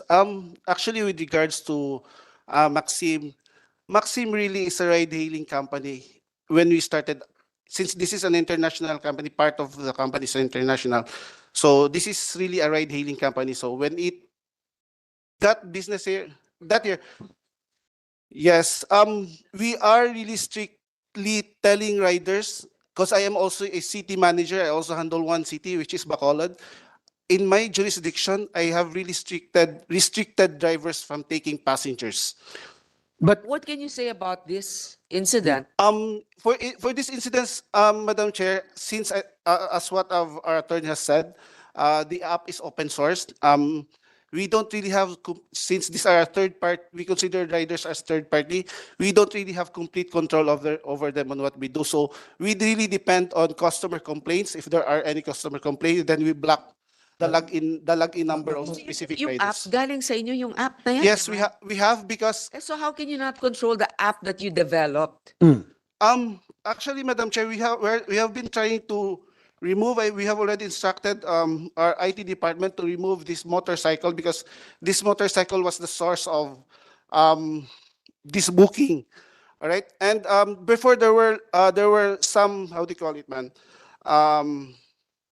Like for example, if you book motorcycle, there's an option for choose whether you have your own helmet or what. We have removed all those things because we don't want our customers now to be booking Maxim as a ride hailing, and we only operate as a delivery service po. Pero, excuse me, Madam Chair, pero naman, Mr. Morales, hindi mo ba sinubukan, tulad itong ginawa ni Mr. Chan, kung yung inyong mga tauhan ay gumagawa ng tama o mali? We have really tried, Mr. Chair. You tried. We have So when you random check. tried, ano pong na... We have random ano pong check and we found out that, but again, So nung on our side, na-find out nyo na meron nga palang gumagawa ng hindi tama, which is nagsasakay, we ng block pasahero. those riders, Mr. Chair. So why don't you continuously do it? We will take note on that and starting today. Kasi, yan o, random ginawa, pumayag. Yes po, rest assured that starting today, we will be stringent and we will try to, how do you call it? Kasi, Madam Chair, I'm pro-labor and everybody knows that. I would like to inform everybody. Pero kung kapakanan naman, safety and security ng mga pasahero at stake, doon na lang ako dun sa kapakanan ng mga pasahero na kapag na-disgrasya, hindi sila protektado dahil illegal nga at hindi babayaran ng insurance yung mga aksidente pasahero. Maging rider na lang mismo. Diba? Para sa kapakanan na rin ng rider. So, tama nga yung suggestion ni Senator Binay na i-down na muna yung app, DTI. Hanggat hindi sila na-aprobahan ng LTFRB yung kanilang application. What we can do, Mr. Chair, Senator Rafi, we can just disable that option for motorcycle. So that means you haven't disabled it.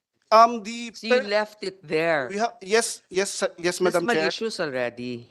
At saka, Madam Chair, meron pang tricycle oh. Na nga. Oh. So, May tricycle pa. alam mo, ayaw kong mawala ng trabaho yung mga nakasalalay dun sa ano ninyo. Pero pagdating nga dun sa kaligtasan, mahirap kasi anong standard ninyo? Hindi pa kayo na-accredit. So ayaw ko naman mabuwag yung kumpanya nyo, pero alisin ninyo yung options na hindi kayo binibigyan ng permit. Actually, Madam Chair, pag nagsara sila, andyan naman yung Joyride, andyan yung Angkas, Mario Josep, andyan yung Tok-Tok, o Easy Way, magsilipatan lang doon muna. Ngayon, kapag nabigyan na kayo ng permit, pwede nang bumalik sa inyo. How's that? Sa ngayon kasi unfair competition. Yes, What we you're doing will is unfair disable. competition. Pinapatay nyo rin yung hanap buhay nito mga legit na mga riders from Joyride, from Angkas, from Tok-Tok, from Grab, from Easy Way. Di ba? Honorable Senator Rafi, with regards to the pricing, I think it's being dictated by the market. We don't really, we have some prices. Maski na, algorithms. illegitimate kayo, kolorum kayo eh. No, we're talking about the delivery po. About the No, dito sa pag sasakay ng mga pasahero. Since delivery nga kayo, pero nagsasakay kayo ng pasahero, so nababiolate nyo yung inyong permit, so dapat masara muna kayo for the meantime. Kasi kahit na i-down mo pa itong sabi mo yung nakalagay na taxi motorcycle, eh ginagawa pa rin pala ng mga rider mo yung magsakay ng pasahero. And again, ulitin ko, for the nth time, eh ang kapakanan ng pasahero ang ano ko rito, ang iniisip. At kapanan ng mga rider ninyo, paano kung na-disgrasya, na-aksidente, namatay? Ano mangyari? Pupunta sa wanted sa radyo, magreklamo. Sir, hindi ako binayaran ng Maxim. Anong gagawin ko sa'yo? Di ba? Ganun nangyari. Magreklamo yan, Madam Chair, na na-aksidente yung rider, na-aksidente yung pasahero, tapos walang pambayad sa ospital yung pasahero dahil pobre, sisingil yung Maxim, walang pambayad ng Maxim dahil walang insurance. Alam mo, Senator Tulfo, yung staff ko, nag-try na ng Maxim ngayon. Pwede daw silang mag-ferry ng passengers. O see? So, take out that option. Kasi Grab did it. Didn't Grab remove that option for ferrying passengers? Yeah, we don't have So they don't we have have it. that- So why that. can't you do it? If you want to remain a delivery company, like Lala Move, With due respect, Madam Chair, yes, we will do that recommendation. when? ASAP po. ASAP. As in, okay, as up today? I'm trying to communicate with our headquarters, and we are doing that one right away today. I suggest also, Madam Chair, alisin ang salitang taxi. Siguro. Kasi people will still, when they see that apps, they say, akala nila taxi na pwedeng magsakay ng mga pasahero. Baguhin nyo muna siguro for the meantime, yung pangalan nyo, ilalagay nyo Maxim for delivery only. Para sigurado. Maxim for delivery only. Oh, how's that? With that due respect, Mr. Senator, our real name is Taxi Philippines Incorporated. We are operating under the brand of Maxim Rides and Delivery Services. So we're just getting ready because we are also have pending application for TNC and MC Taxi. Hindi nga for the meantime, di sabihin nyo, It's di ba, sandali, pag pumasok sa application ninyo, bubukas yun, lagay kayo ng notice, kami ay delivery only, hindi pwedeng pampasahero, pending pang application namin, para yung nagpunta sa inyo, ay wala palang ano to, wala pa palang permit to, pag na-aksidente ako, yari ako rito, tatawag na lang sa Grab, tatawag na lang sa Angkas, tatawag na lang sa Joyride, o sa Easyway, o sa TokTok. O siguro dapat magkaroon kayo ng abiso.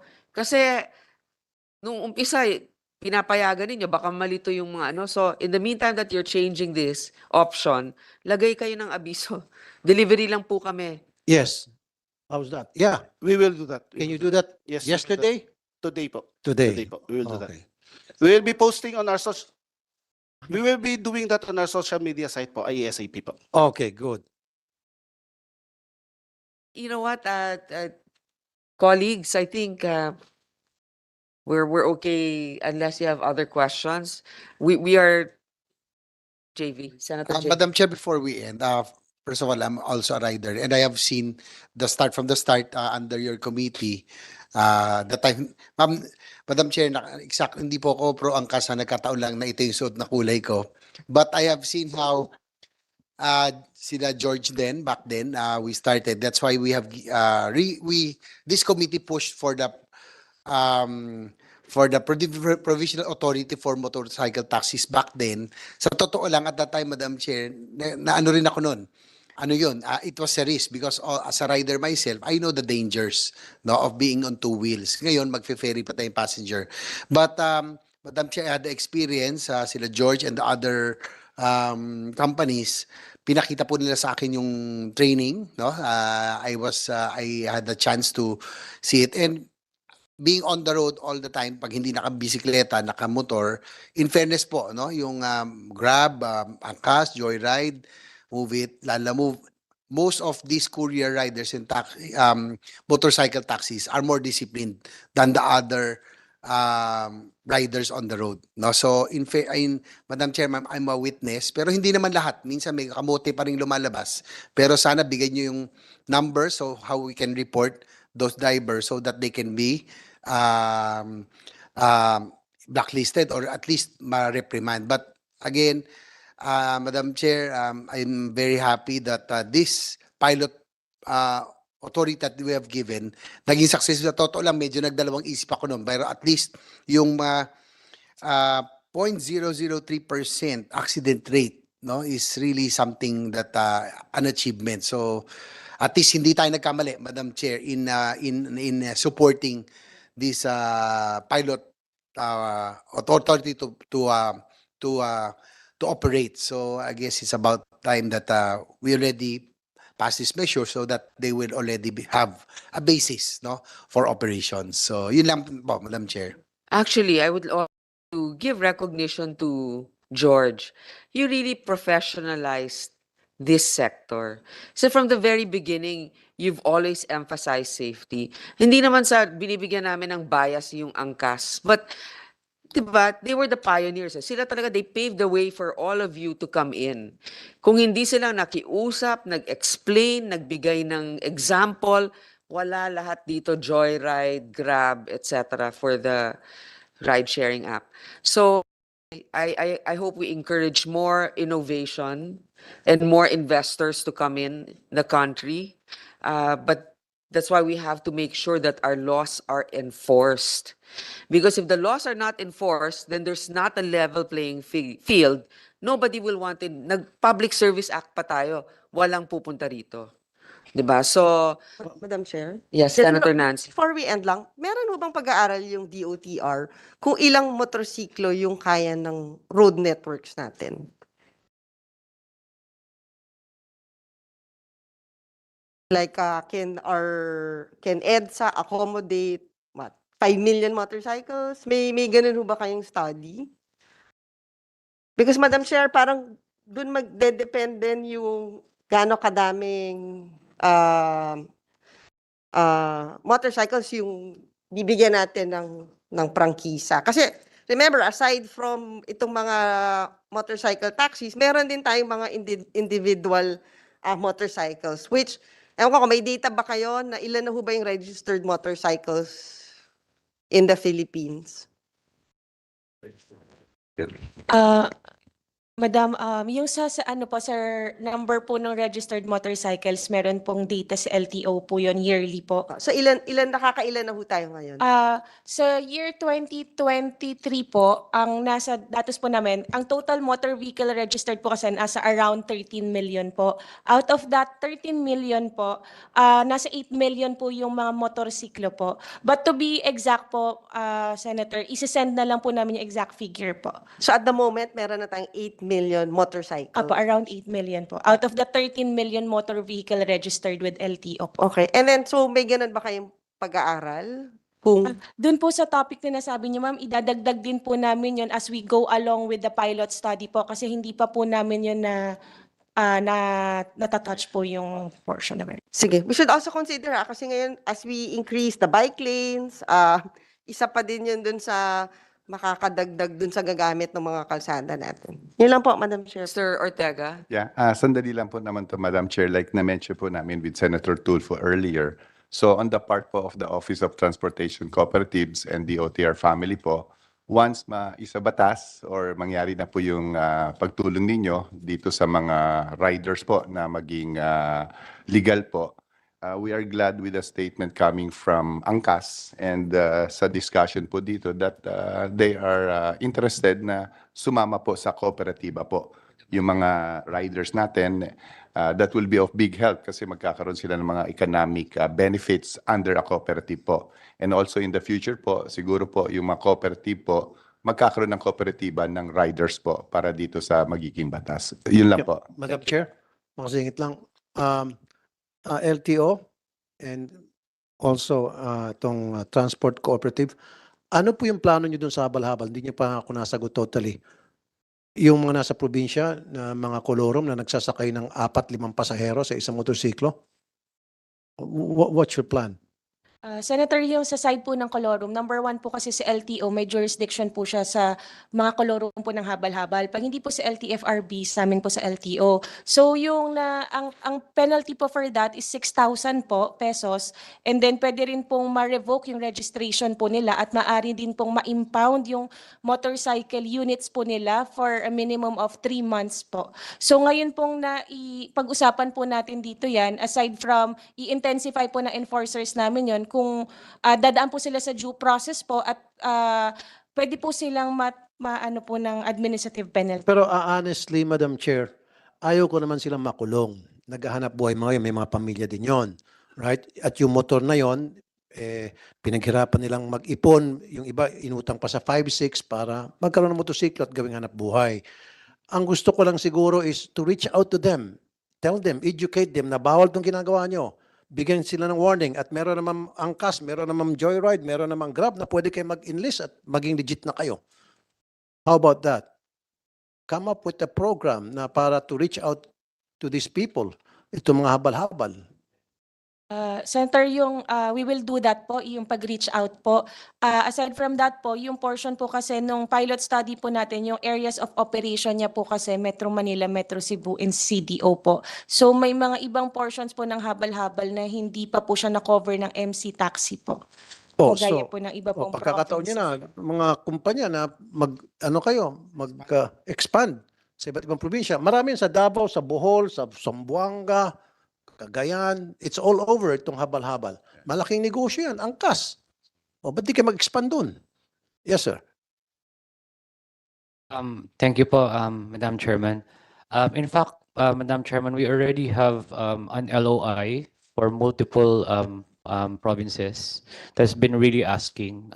We will continuously work naman with the technical working group to submit those and try to see if we can do a small pilot. Maliit lang po na pilot.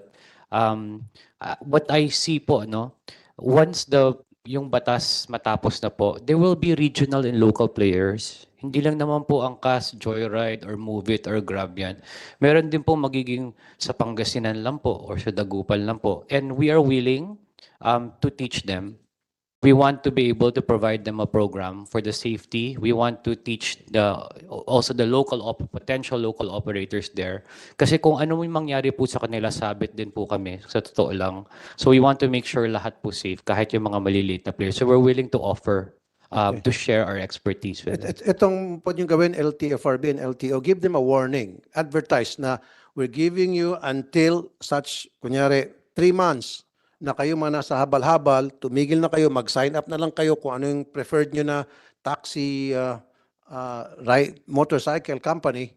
We give you 3 months. After 3 months, panghuli namin kayo. At least you gave them warning. How's that, LTO or Mr. Ortega? What do you think? Or LTFRB? At least, naging mabait kayo sa kanila. Yes, Senator, that's a good suggestion po and we will do that, sir.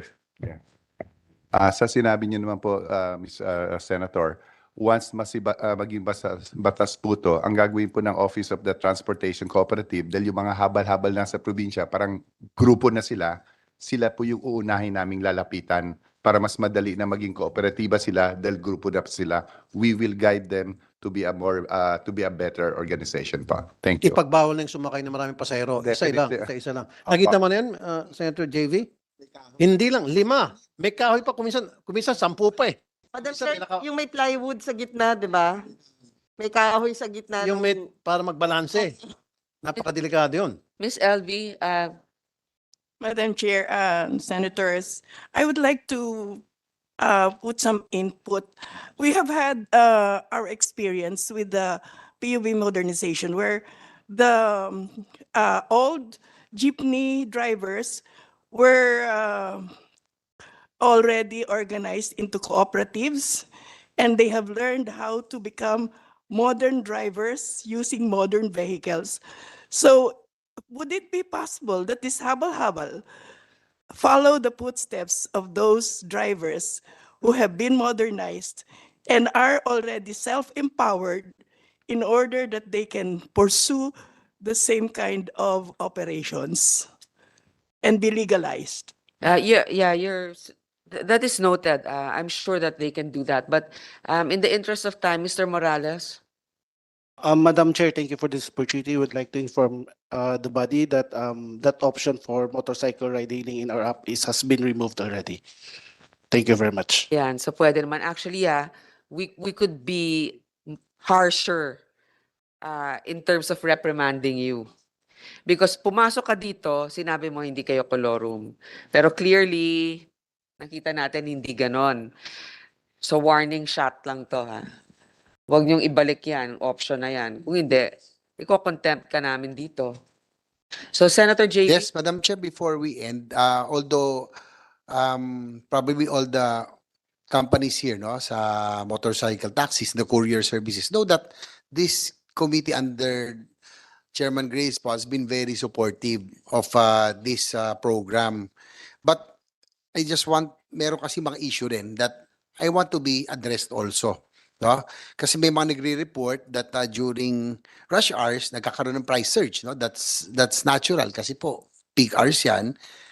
Ang problema daw, yung pong surge, hindi naman daw nabibigay yung sa driver, yung kaukulang price increase. So that has to be addressed by siguro quickly lang po. Siguro Angara, Joyride, and others may address this. Kasi ano to issue? Although we support this, no? Pero kailangan din na masagot nyo rin siguro itong issue ito.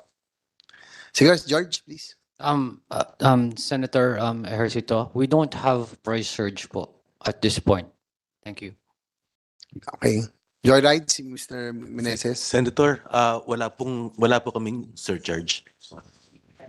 So sino meron sa Grab? Yun sa four wheels lang ba yun? So sa two wheels, wala tayong surge, even peak hours. So si Grab na lang, probably if you can, Mr. Lim, if you can address this complaint. It's difficult to get to book every peak hours. So, Yeah. and then there's a surge. So does it go to the driver?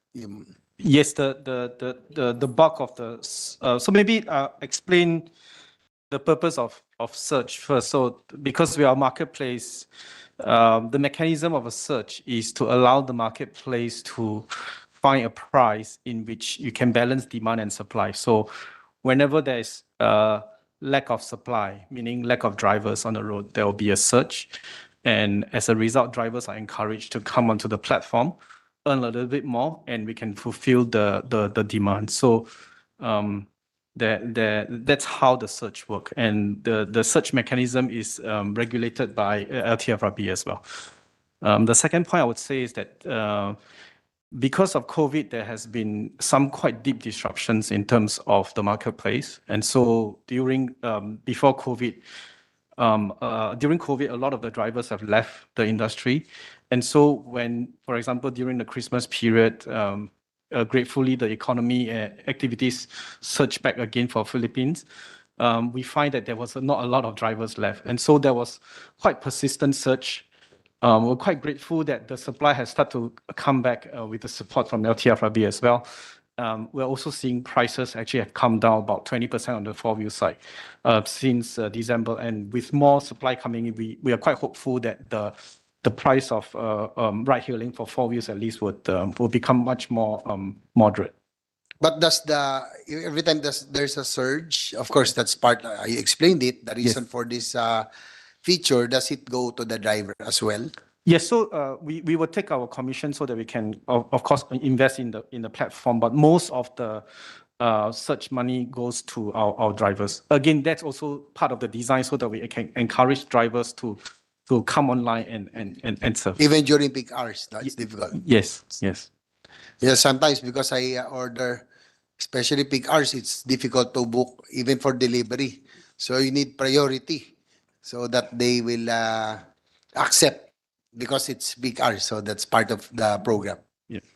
Anyway, before we end, Madam Chair, again, thank you. I'd like to congratulate, not congratulate, but give recognition to what the motorcycle taxis have been doing, no, ride hailing, for safety, no? And again, as a rider myself, I'm a witness on the discipline that they have compared to others. So hopefully, it can rub off to other riders as well. So thank you, Madam Chair. Thank you. Before I recognize Senator Nancy, Ms. Hamon, Grace? Yes. Thank you for the committee's insistence that I come. I came from Cebu. I'm based there, but I could not miss this because I was there from the beginning. And congratulations to, of course, our chair na ina-handle niya to in Tagalog at naintindihan ng lahat, pati publiko. Congratulations for the pilot. Ang tanong, hanggang kailan tayo magiging pilot?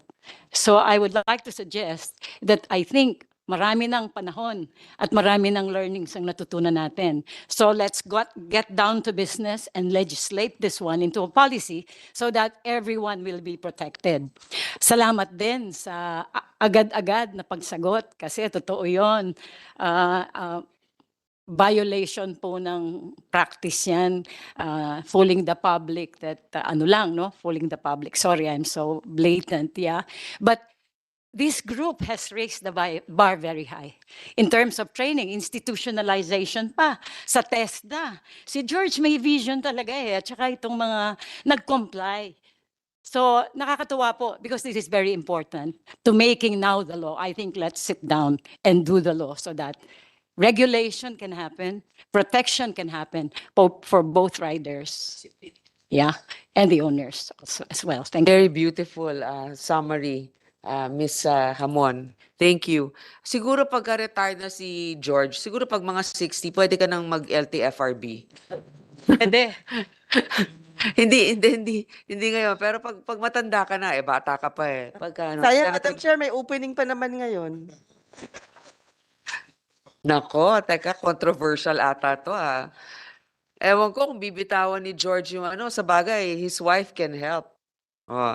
Anyways, Nancy, you're Just 2 points, Madam Chairperson. Well, one, magkano ho ba yung take-home pay ng ating mga riders? Siguro this is one way to encourage more players kasi parang based on your statements today, mukhang parang declining yung interested na pumasok sa ganitong trabaho. And then second point, ano ba yung grievance mechanism? Kasi, Madam Chair, kung hindi pa tayo nag-hearing ngayon, hindi natin malalaman na may ganun palang violation itong Taxi Philippines. Yung grievance. So, those 2 points. I guess, yes, George, please answer how much yung take home and then yung grievance mechanism. I'll give you the average po. So the average full time is roughly around 1,500 pesos yung gross. Mga 200 yung gasolina for the day. And roughly, for a good motorcycle, mga 200 pesos yung lumalabas na daily loan rate.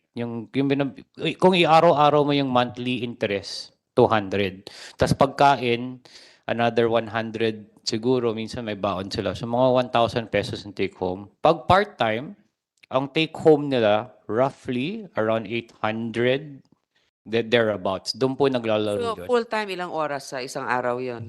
Yung oras, basically 4 hours sa umaga, 4 hours sa gabi. Kasi yung sa gitna, matumal. Talagang morning rush hour and evening rush hour lang Ibig po. mong sabihin, mas malaki sa minimum wage yung kinikita nila. Bawas na Opo. lahat, Malayo 1,000 po. take home. Oo, malaki po. Yes. Pero Madam Even Chair, in the province, konti lang po yung discount. Hindi rin po naglalayo. pero Madam Chair, wala pa yung mga hulog sa SSS. Wala pa. Ano lang po, ang tinanggal ko lang po doon loan, yung loan sa motorsiklo, we assume that, yung gasolina, pati yung pagkain doon sa araw na yan. Because at some point, Madam Chair, gusto rin naman natin na maging member sila ng PhilHealth, ng SSS, tsaka ng Pag-ibig. Pero sa 1,000, mga magkano yung SSS doon? 1,000 a day. So that's, let's say they work 5 days a week, so that's 20,000 pesos a month. Okay.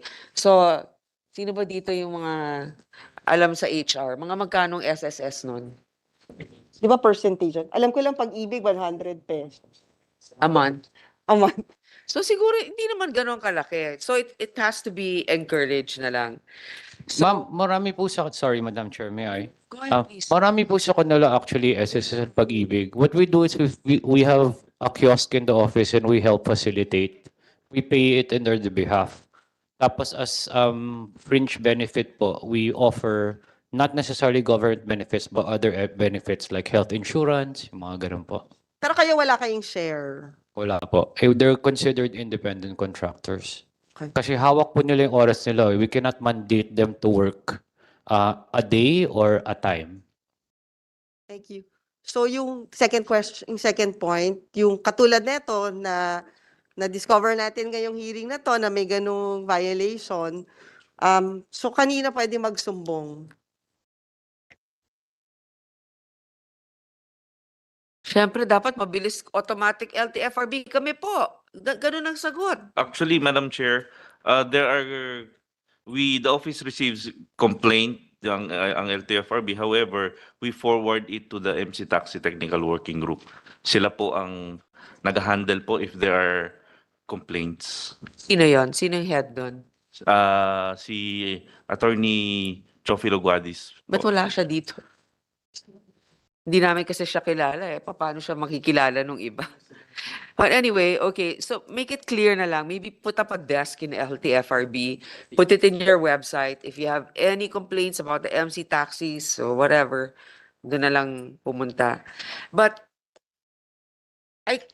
Hindi, yun lang, Madam Chair, kasi nga kung hindi pa tayo nag-hearing ngayon, walang ganitong kabilis na solusyon. So maybe, can you just submit to the committee kung ilang complaint na na-receive nyo with regards to taxi? Yun lang po, Madam Chair. Thank you. Yes, we will do, Madam Chair. okay, first of all, I think we have to end this in a good note, and that is, I think we have strong support to legislate legalizing motorcycles for hire so that there is stability also in that sector. Hindi yung parang pag nag-iba ihip ng hangin, iba na yung head ng LTFRB, iba na naman yung policy. So we want to institutionalize this, and we'd also like to thank those of you who participated for setting a good standard. We definitely have a need for this right now. So to our resource persons, thank you for your time. Medyo lagpas na for lunch, but I hope, Mr. Lim, I hope you have a nice time here in the Philippines. When are you leaving? Tomorrow? That's not enough time to explore. I'm sure George can show you around. Yes. With the yeah, with the angkas. We have a delicious food here and a lot of things to do. So enjoy your one day here in the Philippines. So to everyone, thank you very much. This meeting is now adjourned.